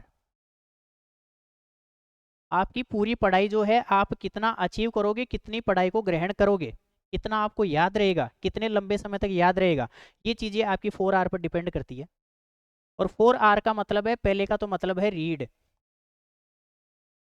सबसे पहला कार्य क्या होगा, रीड। दूसरा कार्य आपको जो करना है वो क्या करना है, रिवाइज। दूसरा कार्य क्या होगा, रिवाइज। तीसरा कार्य जो आपका रहेगा वो आपका क्या रहेगा, रिकॉल। तीसरा कार्य क्या रहेगा, रिकॉल। और चौथा कार्य जो आपका रहता है वो क्या रहता है, रिप्रोडक्शन। चौथा कार्य क्या रहेगा, रिप्रोडक्शन। यदि ये 4 स्टेप फॉलो करते हो तो चाहे कितना ही जटिल टॉपिक हो, कितना ही जटिल विषय क्यों ना हो, चाहे आप फर्स्ट टाइम पढ़ रहे हो, चाहे सेकंड टाइम पढ़ रहे हो, चाहे थर्ड टाइम पढ़ रहे हो, कोई मैटर नहीं करता। सबसे पहला कार्य है आपको, आप में कौन सी क्षमता होनी चाहिए, रीड, पढ़ने की क्षमता होनी चाहिए। जरूरी नहीं भाई वो चीज़ें अपन को याद हो ही रही हो, एक बार नहीं, दो बार नहीं, 3 बार अच्छी तरह से उसको क्या करो, पढ़ो। जैसे कि फॉर एग्जाम्पल अपन ने कोई टॉपिक यहाँ पढ़ लिया, अब उस टॉपिक को पढ़ने के पश्चात एक बार आप यहाँ पढ़ लिए, दूसरी बार आप उसको नोट कर रहे हो, उतार रहे हो, तो उसी समय साथ साथ उसको बोल बोल कर नोट करते जाओ। और एक बार घर पे जाके उसको और पढ़ लो, 3 बार पढ़ लिया आपने उसको। और 3 बार पढ़ने के बाद में आपको दूसरा कार्य जो करना है वो क्या करना है, रिवाइज। तो घर पे जाके आप जो कर रहे हो उसका क्या कर रहे हो, रिवाइज। यहाँ पर पढ़ लिया आपने, और पढ़ने के बाद में घर पे जाके आपने उसका क्या कर लिया, एक बार रिवीजन कर लिया बढ़िया तरीके से। अब रिवीजन करने के बाद में तीसरा कार्य, सबसे इंपॉर्टेंट कड़ी जो होती है वो रिकॉल की होती है। रिकॉल का मतलब होता है आपने रिवीजन कर लिया, नोटबुक बंद। क्योंकि कई बार थॉट के रूप में सुना भी होगा आपने, पढ़ाई वो नहीं होती जो नोटबुक और बुक खोल के की जाती है। पढ़ाई तो स्टार्ट ही तब होती है जब आपकी बुक बंद हो जाती है। उसके पश्चात आपने जो पढ़ाई करी है, पढ़ाई एक्चुअल में वही है, और वो अपन कितनी करते हैं अपन को सबको पता है, ठीक है। तो जैसे आपने रिवाइज किया, रिवाइज करने के पश्चात आपने नोटबुक को क्या करना है, बंद करना है। और नोटबुक को बंद करने के पश्चात आपको उस मैटर को या उस टॉपिक को माइंड में क्या करना है, रिकॉल करना है। जैसे आपने स्टार्ट कर लिया, स्टार्ट से लेके एंड तक पूरी लाइन टू लाइन वो आपके माइंड में क्या होनी चाहिए, रिकॉल। अब चाहे उस समय आप चाहे खाना बना रहे हो, चाहे खाना खा रहे हो, चाहे घर का कुछ भी काम कर रहे हो, वो माथे में आपकी रिकॉल होती रहनी चाहिए। अब फर्स्ट टाइम जब आप करोगे आधी चीज़ें आपकी छूट जाएगी, तो आधी चीज़ें जहाँ पर छूट रही, मतलब माइंड जहाँ पर आपका अटके वहाँ पर एक बार तो उस पर जोर डालो कि भाई याद आ जाए। और यदि नहीं आता है तो उसको क्या करो, वहाँ से स्किप, आगे वाली लाइन पे चलो। ऐसे एक बार पूरे को आपने घुमा दिया, अब उस चक्कर में आपका 10 से 20% मैटर छूट जाएगा। फिर उस कंडीशन में आप वापस एक बार नोटबुक को क्या करो, ओपन करो। अब माइंड आपका वहीं पर लेके जाएगा आपको जहां पे लाइन आपने छोड़ी है। तो उन लाइनों को एक बार वापस देख लिया, मतलब वापस क्या हो गया, रिवीजन। फिर उसको क्या कर दो, बंद। अब जब आप रिकॉल करोगे तो आधी लाइनें वापस कवर हो जाएगी। अब मुश्किल से 4 से 5 लाइनें छूटेगी आपकी। फिर एक बार नोटबुक को खोलो और उन लाइनों को देख लो। और इस प्रकार जब आप 2 से 3 बार ये काम कर दोगे तो आपका टॉपिक एज इट इज, जो लाइन आपने कॉपी में जहां पर लिख रखी है वहां पर आपके माइंड में बोलेगी ऑटोमेटिक। और इस प्रकार से जब क्वेश्चन भी आएगा आपका टेस्ट में या कैसे भी, तो आप अपनी सहेली को ही बोलोगे, ओ question B page, B copy में बी पेज नंबर वाला बी जगह मिल लो। बुक में भी कई बार बोल देते हो भाई ओ क्वेश्चन आपने बी टॉपिक में बी पेज मार मिल लो। मतलब ये अपन कब बता पाएंगे, जब अपन ये काम है करेंगे। और इस काम का सबसे बढ़िया सदुपयोग, आप घर का काम करोगे तो भी आपके माथे में टेंशन नहीं होगी भाई मेरा टाइम खराब हो रहा है, खराब नहीं होगा। उस समय भी क्या होगा, सदुपयोग होगा। भाई महिलाओं में, लड़कियों का ज़्यादातर काम होता है घर का खाना बनाना, तो 1-1.5 घंटा उसमें खर्च होता है। आटा लगाते जा रहे हो, महाद्वीपीय विस्थापन सिद्धांत चल रहा है, तो उधर आटा भी लग गया और आपका महाद्वीपीय विस्थापन सिद्धांत भी। खाना खाते जा रहे हो, खाना तो मुंह में ही जाना है, ध्यान आपका चाहे कहीं हो, वो तो मुंह में ही जाएगा। तो उस समय भी आप एक टॉपिक को क्या कर सकते हो, रिकॉल कर सकते हो, तो वो आपका टाइम भी क्या हो जाएगा, सदुपयोग। हाँ, उस कंडीशन में कई बार घर वाले आपको पागल बोलेंगे, क्योंकि आपका माथा तो उधर लगा हुआ है। अब आपके चाहे आस पड़ोस में कुछ भी घटनाएं हो रही हो, आपको उससे कोई मतलब है नहीं है, तो घर वालों को कई बार ऐसे लगेगा आज छोरी पागल होगी, है ना। लेकिन वो अपने लिए क्या होगा, फायदेमंद, क्योंकि बड़े लोग कह गए। जब लोग आपको बोलने लग जाए तो या वो तो पागल होगो, मतलब अपन सही डायरेक्शन में चल रहे हैं, तो वो आपको कब मिलेगा, जब आप क्या करोगे, रिकॉल। और रिकॉल करने के बाद में आप में ये क्षमता खुद ही विकसित हो जाएगी रिप्रोडक्शन की, कि भाई क्वेश्चन इस टॉपिक में से कहाँ से बनेगा और कैसा बन सकता है। तो वो चीज़ें जब आपने समय विकसित हो जाएगी, तो फिर आप पे चाहे कोई सी भी एग्जाम हो, कोई सा भी आपका क्वेश्चन आए, वो क्वेश्चन आपका गलत नहीं हो सकता। तो पढ़ाई की स्ट्रेटेजी आपको हमेशा यही रखनी है, चाहे तैयारी आप लैब असिस्टेंट की कर रहे हो या फिर चाहे किसी की भी करो, पढ़ाई का मूल नियम 4R पर क्या करता है, डिपेंड करता है। इसके साथ थोड़ा सा और बोलना चाहूँगा मैं, कि जो भी मानव सफल कितना होगा, वो उसका 2-3 बातों पर डिपेंड करता है। और 2-3 बातों में सबसे मेन बात जो मेरे हिसाब से होनी चाहिए, वो होनी चाहिए वाई। अपने अंदर से खुद में से क्या आना चाहिए, वाई आना चाहिए, क्यों, कि भाई मैं ये कार्य क्यों करना चाहता हूँ। और ये आंसर यदि अपन को स्वयं में से मिल जाएगा, तो अपना लक्ष्य अपन को बड़ा नहीं, उल्टा छोटा लगने लगेगा। जैसे एक परिस्थिति की बात करूँ मैं आपको, भाई 2 स्थान है और 2 स्थानों के बीच में यदि आपको आवागमन करना हो, 2 स्थान का मतलब होता है एक ही अपनी फ्लोर है बिल्डिंग की, एक सामने वाली की फ्लोर है और बीच में बालकनी है, और दोनों फ्लोर की छत के ऊपर अपन एक लकड़ी का फंटा रख दे और उसके ऊपर बोलते भाई आपको इसके ऊपर से चल के उस तरफ पे जाना है और आपको 500 रुपये इनाम के मिलेंगे, चले जाओगे आराम से। वही यदि अपन वहां से उसको उठाए और जो शहर की सबसे ऊंची भवन है, 10-15-20 मंजिला जितनी भी है, उन 2 भवनों के बीच की ऊपर वाली फ्लोर के ऊपर रख दे, अब आपको बोले कि भाई अब आपको क्या करना है, पार करना है, तो देख तो कौन है बस की बात।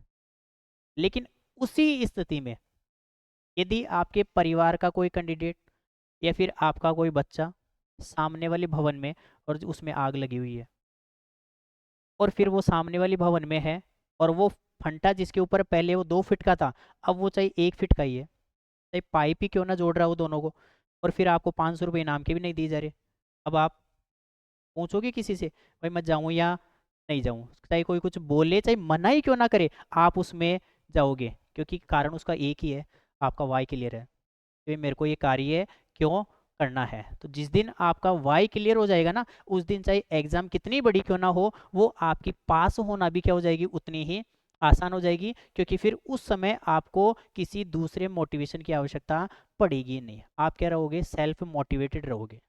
और सफलता की गारंटी यही होती है कि जो व्यक्ति सेल्फ मोटिवेटेड होता है वो ही क्या करता है, सफलता अचीव करता है। भाई आपको किसी ने समझा दिया कि भाई ऐसा ऐसा कर लेना और ऐसा हो जाएगा, आप एक दिन तो रिचार्ज हो गई, और जैसे ही अगला दिन आएगा वापस बैटरी डिस्चार्ज, अब रोजाना कौन आपको चार्जर देता फिरेगा भाई। तो यदि अंदर से आपका वाई क्लियर है ना, तो ये चीजें ऑटोमेटिक क्या हो जाएगी, आसान हो जाएगी। तो मोटिवेशन हमेशा खुद का काम करता है, ना कि दूसरों का।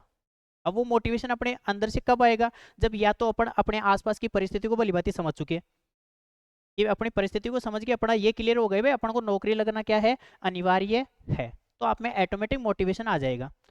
या फिर आप इतने मेच्योर हो सकते हो कि भाई जीवन में जो कुछ भी करना है पढ़ाई के आधार पर ही हो सकता है, तो आप हमेशा क्या रहोगे, सेल्फ मोटिवेटेड रहोगे। और तीसरा शब्द जो इसमें आपको ध्यान में रखना है वो रखना है धैर्य, पैसेंस। जितना ज़्यादा धैर्य आप खुद में विकसित कर सकते हो उतना कर लो, क्योंकि कॉम्पिटिटिव एग्जाम में जो धैर्य रखता है वो ही क्या होता है, सफल होता है। क्योंकि कई बार बोलते हैं ना कि भाई हो सकता है चाबियों के पूरे गुच्छे का उपयोग करो, क्या पता लास्ट वाली चाबी ही आपका ताला खोल दे।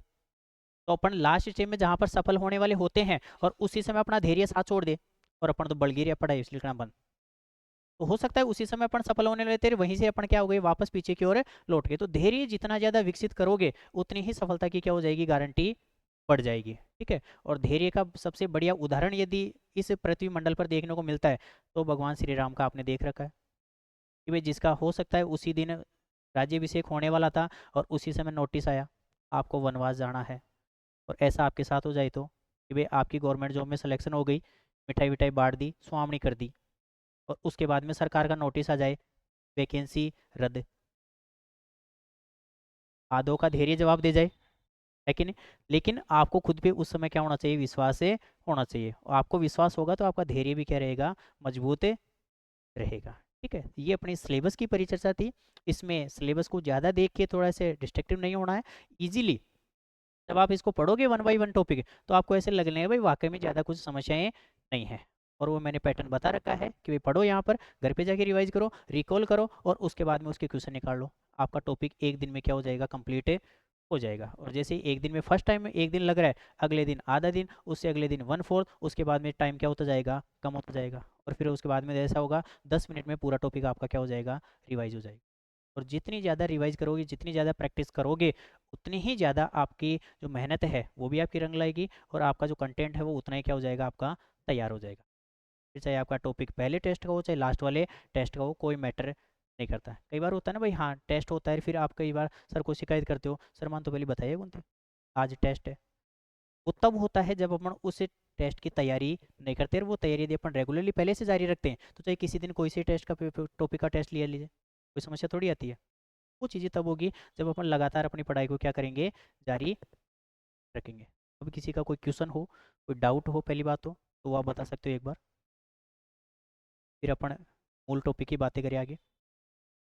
है किसी का कोई डाउट किसी भी प्रकार का, चाहे वो सिलेबस को लेकर हो, या फिर चाहे एग्ज़ाम को लेकर हो, या फिर चाहे अन्य किसी भी प्रकार का हो सकता है। क्लियर। अब यदि सबसे पहले सीधी सी बात है, डाउट रहता ही है कि भाई हाँ जो पढ़ाने वाले हैं उनके बारे में तो अपन थोड़ा सा जान ले, है ना। वैसे आप में से शायद मेरे को कोई जानता नहीं होगा, है ना, क्योंकि मैं कॉलेजों वगैरह में पढ़ाता हूँ, यहाँ पर कोचिंगों में भी पढ़ाया है, लेकिन वो साल 1.5 साल से नहीं पढ़ाया। तो उनकी जो मुख्य मुख्य कोचिंग है आपने देख रखी होगी, द्रोणाचार्य वगैरह है, ठीक है, और भी है यूनिक, MGI वगैरह है, उन सब में, और इसके अलावा एशियन है, विनायक है, इनमें तो मैं पिछले 8-9 साल से पढ़ा रहा हूँ। ठीक है, अब मूल बात ये आती है,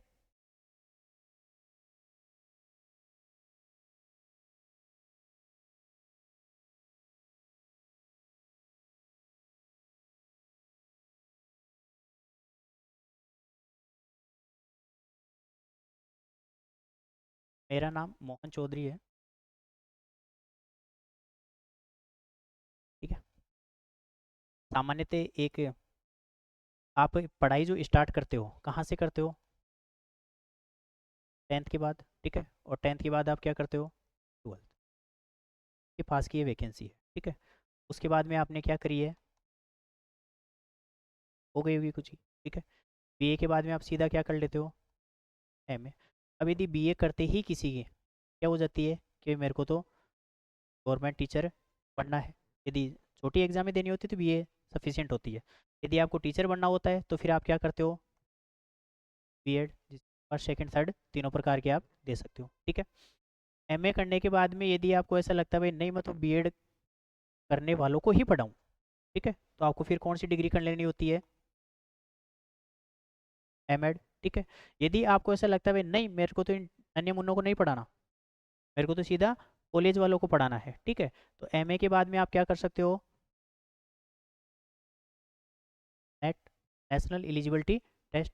अब यदि नेशनल एलिजिबिलिटी राष्ट्रीय स्तर की एग्जाम यदि पास नहीं होती है तो इसके समकक्ष जो मानी जाती है, जो राज्य स्तर पर करवाई जाती है, सेट, इसको पहले स्लेट बोला जाता था। ठीक है, तो आप ये दोनों कर सकते हो। ठीक है, और इनमें भी इसकी उच्च कोटि की जो एग्जाम होती है जिसको क्वालिफाई करने पर सरकार आपको रिसर्च करने के लिए, जो आपका मानव संसाधन विकास मंत्रालय है, वो रिसर्च करने के लिए आपको क्या देता है, फेलोशिप देता है, और जिसको अपन क्या बोलते हैं, JRF, जूनियर रिसर्च फेलोशिप, जिसमें वर्तमान समय में जो है लगभग 44,000 के आसपास यूजीसी क्या देती है, स्कॉलरशिप देती है पर मंथ, और वो भी कितने समय के लिए, 5 वर्ष के लिए, जो पीएचडी करने के लिए दी जाती है। ठीक है, मतलब उस समय में आपकी पीएचडी चलती रहती है और आपको क्या मिल जाती है, फेलोशिप मिल जाती है। ठीक है, तो यहाँ से लेके यहाँ तक, मतलब इसके बाद में आपकी यदि कोई डिग्री बचती है तो वो कौन सी बचती है, पीएचडी। ठीक है, तो ये तो चल रही है और इससे ऊपर की पूरी निपटाई हुई है। अब इसमें ये वाली जो एग्ज़ाम है, ये तो खैर ज़्यादा तो नहीं करी, लेकिन 14 बारी की है इसको तो। ठीक है, तो ये सारी अपनी क्वालिफिकेशन है। खैर इससे आपको कोई लेन देना नहीं होना सके, क्योंकि ये मैटर नहीं करती है। मैटर करता है कि जो कंटेंट आपको प्रोवाइड करवाया जा रहा है वो कंटेंट किस लेवल का है। और ये मैं विश्वास आपको दिला सकता हूँ कि जो कंटेंट आपको दिया जाएगा उसमें आपको डाउट नहीं रहेगा, चाहे आपके साथ वाले चाहे कितनी ही बड़ी से बड़ी संस्थान में पढ़ाई कर रहे हो, कितनी मोटी फीस देके, उनके कंटेंट से आपको 2-4 शब्द अतिरिक्त ही मिलेंगे, कम नहीं मिलेंगे। मतलब उनसे पीछे आप 1% भी नहीं रहने वाले हो, ये मैं आपको विश्वास दिला सकता हूँ। और वो चीज़ें आप समझ जाओगे जब आपको टॉपिक का कंटेंट आपको अवेलेबल करवाई जाएगा। तो यदि आपकी सामर्थ्य क्षमता हो तो अपन स्टार्ट कर ले थोड़ा सा, या फिर किसी को लग रहा हो भाई हाँ नहीं ज़्यादा हो गया आज तो।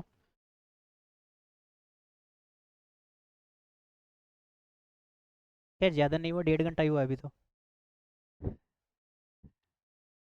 बताओ आज ही स्टार्ट करिए या कल से नेक्स्ट टॉपिक स्टार्ट करिए, अपना मूल जो है कर लिए थोड़ा सा। चलो ठीक है।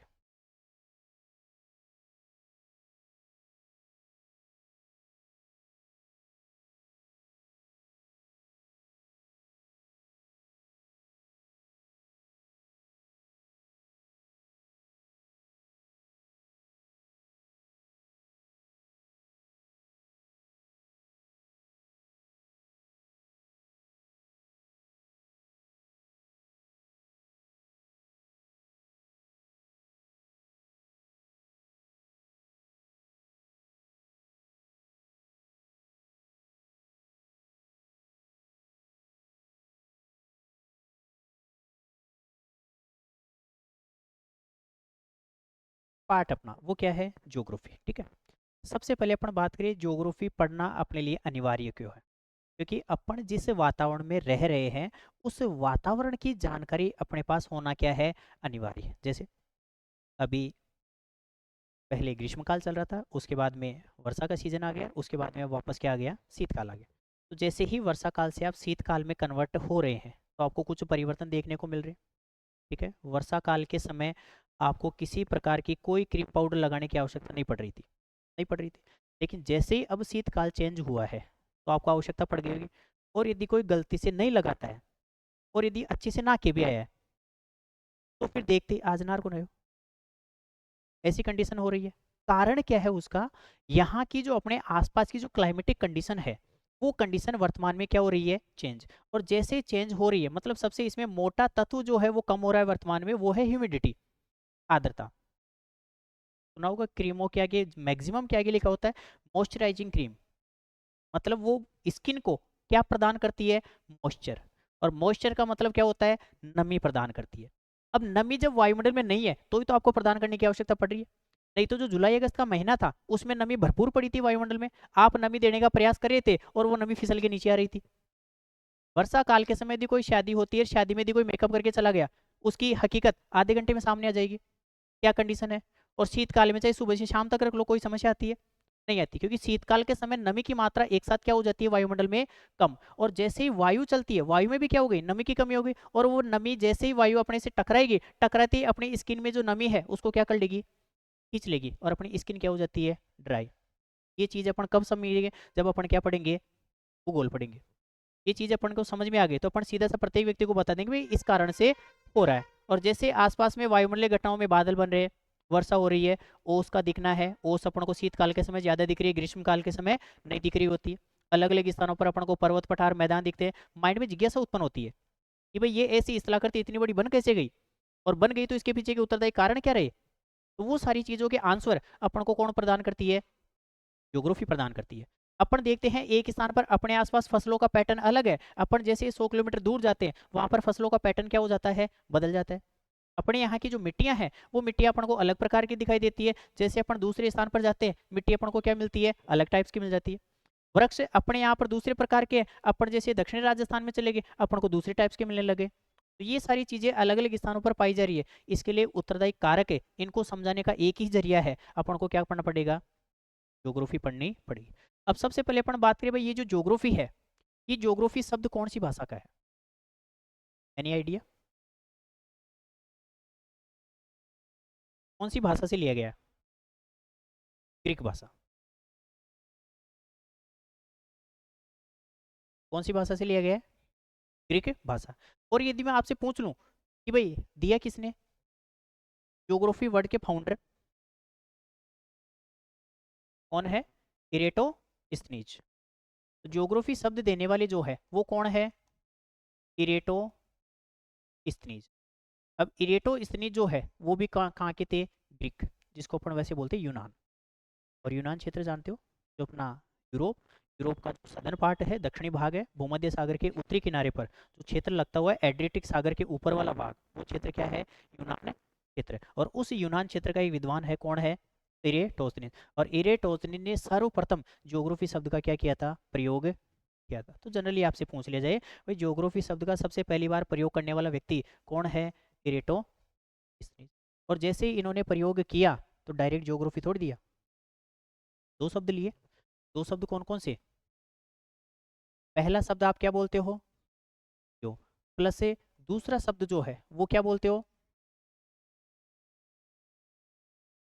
ग्राफोस, एनसीईआरटी में ग्राफोस। और यदि आप इसके साथ दूसरा शब्द यूज में यदि आप बोल सकते हो, जैसे आप बोल रहे हो तो आप बोल सकते हो ग्राफिया।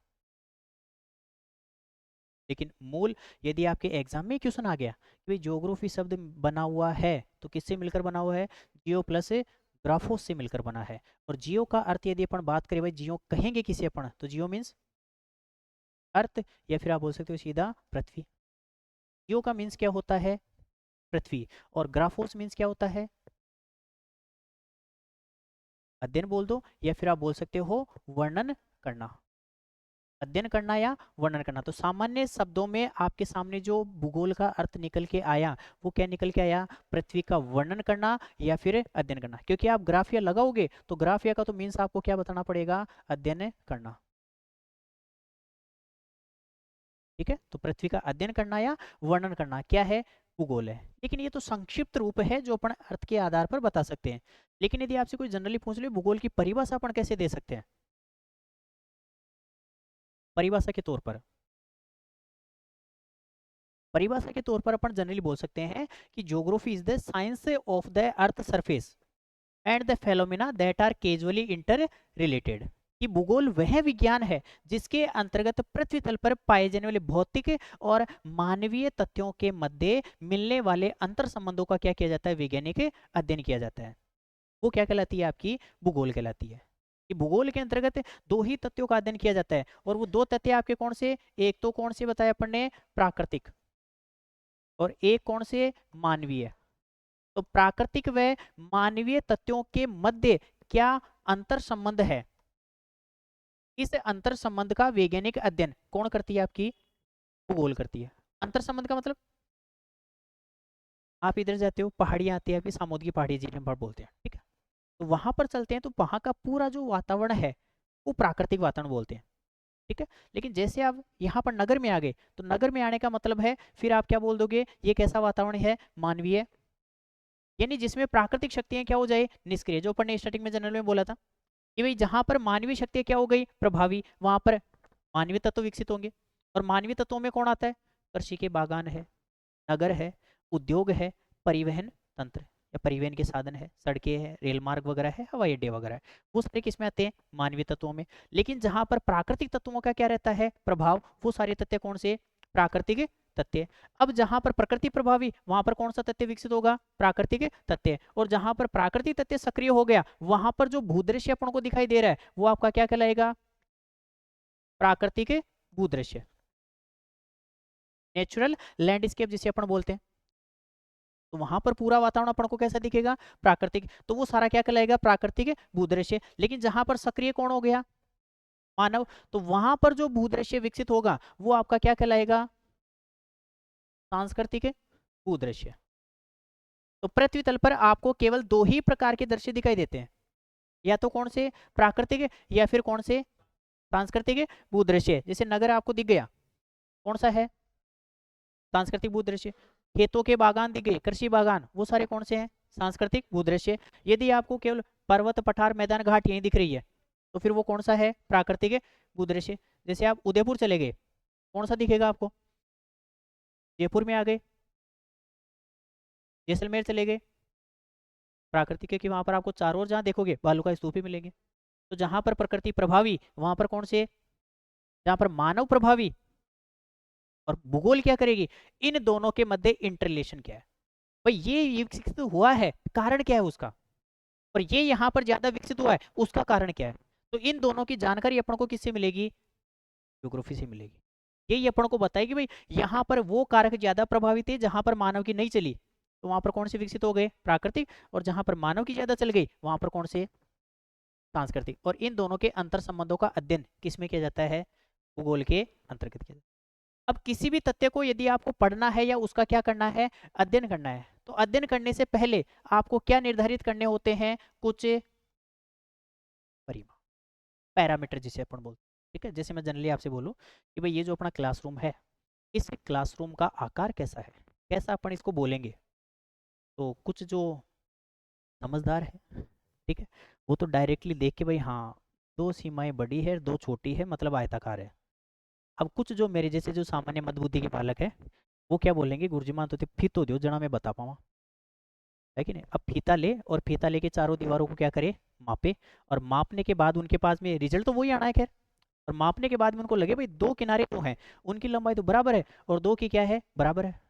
तो दोनों की जब बराबर है और दो सामने वाले जब दूसरी लंबाई के हैं, तो मतलब सीधी सी आकृति की सीधी दिखाई दे रही है अपन को, आयताकार। तो ये अपन ने कब बता पाए, जब अपन ने कुछ क्या किए, परिमाप या पैरामीटर निर्धारित किए। अब अपन को अध्ययन किसका करना है, भूगोल पढ़नी है अपन को, ज्योग्राफी का अध्ययन करना है।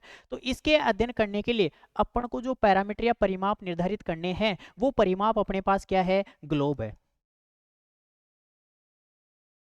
भूगोल का अध्ययन करने का जो परिमाप पैरामीटर है अपने पास, वो क्या है, दो शब्द सुने होंगे आपने, एक तो होता है मानचित्र और एक क्या होता है, ग्लोब। दोनों सेम होते हैं या कुछ डिफरेंस होता है, अलग अलग होते हैं। मानचित्र मीन्स बातें दोनों सेम ही बताते हैं, भाई जहां पर हिमालय वहां पर मानचित्र में भी हिमालय मिलेगा और वहां पर ग्लोब में भी हिमालय, लेकिन अंतर क्या है फिर दोनों में,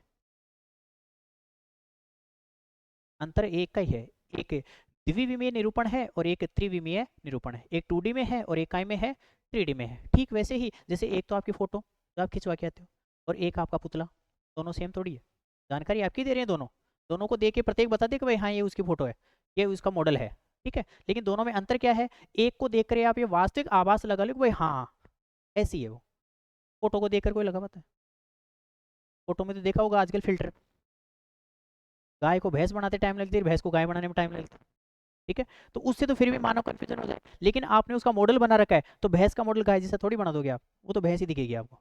तो इस वजह से पृथ्वी का अपन को वास्तविक आभास जो होता है वो किसके कारण होता है, ग्लोब के कारण होता है। तो मतलब ग्लोब क्या है, पृथ्वी का 3D रिप्रेजेंटेशन है।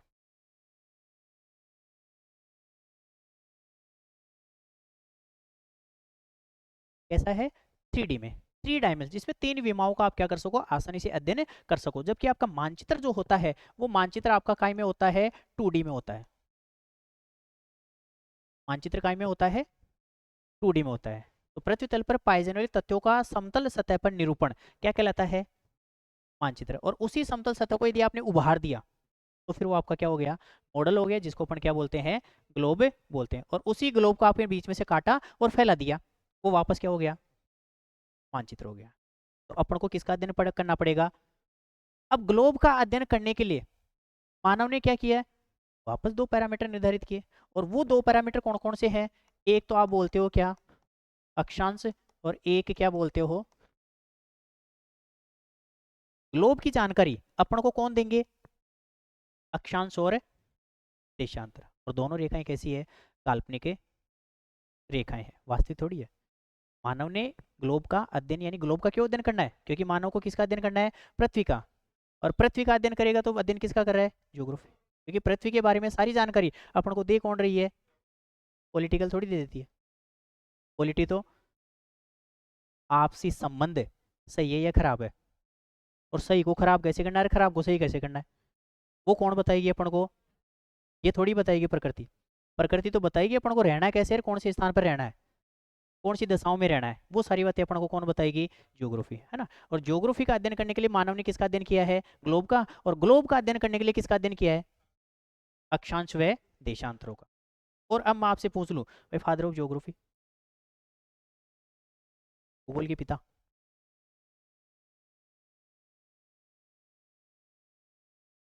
पॉलिटी।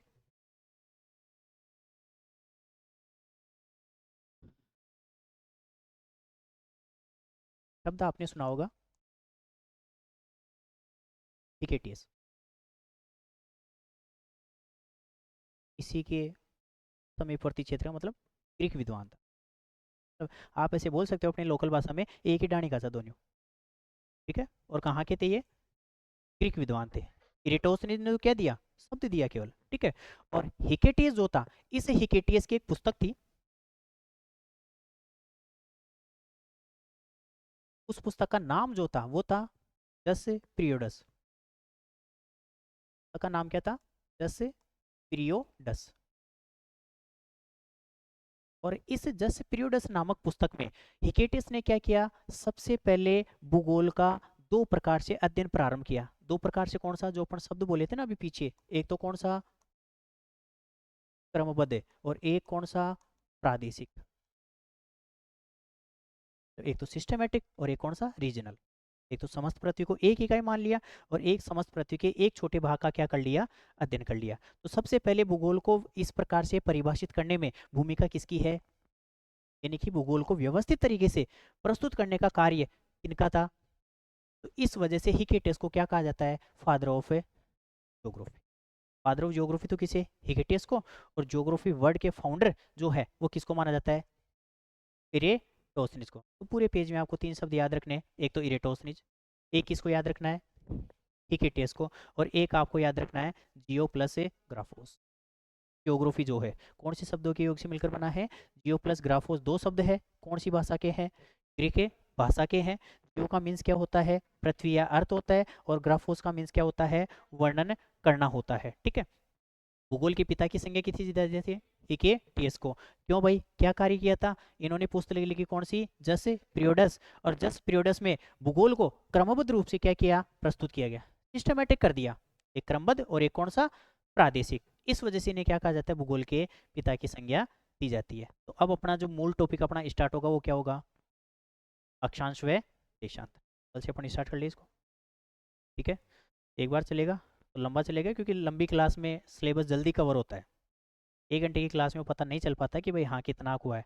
आधा पेज होता नहीं कि एक घंटा पूरा हो जाता है कि नहीं? क्योंकि मेरी आदत है भाई, एक घंटे में 40 से 45 मिनट अनमोल वचन चलेंगे, 10 से 15 मिनट लिखने का मिलेगा आपको। हाँ, तो उसे एक पेज लिखने में कोई औचित्य नहीं रहता, तो दो तीन पेज अपने भरे तो शाम तक अपन को पढ़ने में भी थोड़ा मजा आए, क्योंकि इतना तो टाइम मिलता ही है सबको।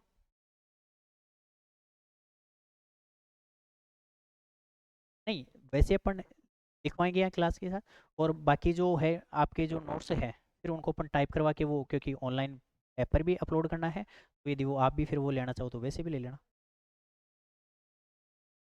नहीं, स्लो स्लो लिखवाएंगे, वैसे ऐसे नहीं भाई हाँ शताब्दी एक्सप्रेस चल रही है आपकी इजीली, जिस स्पीड से आप आराम से लिख पाओ। क्योंकि ऐसा थोड़ी भाई हाँ आपको पीछे छोड़ के नहीं रह जाने दो भाई, रह गए तो चलो अपने तो आगे, है ना। वो सब इक्वलिटी चलेगी, उसमें कोई बाउंडेशन नहीं है।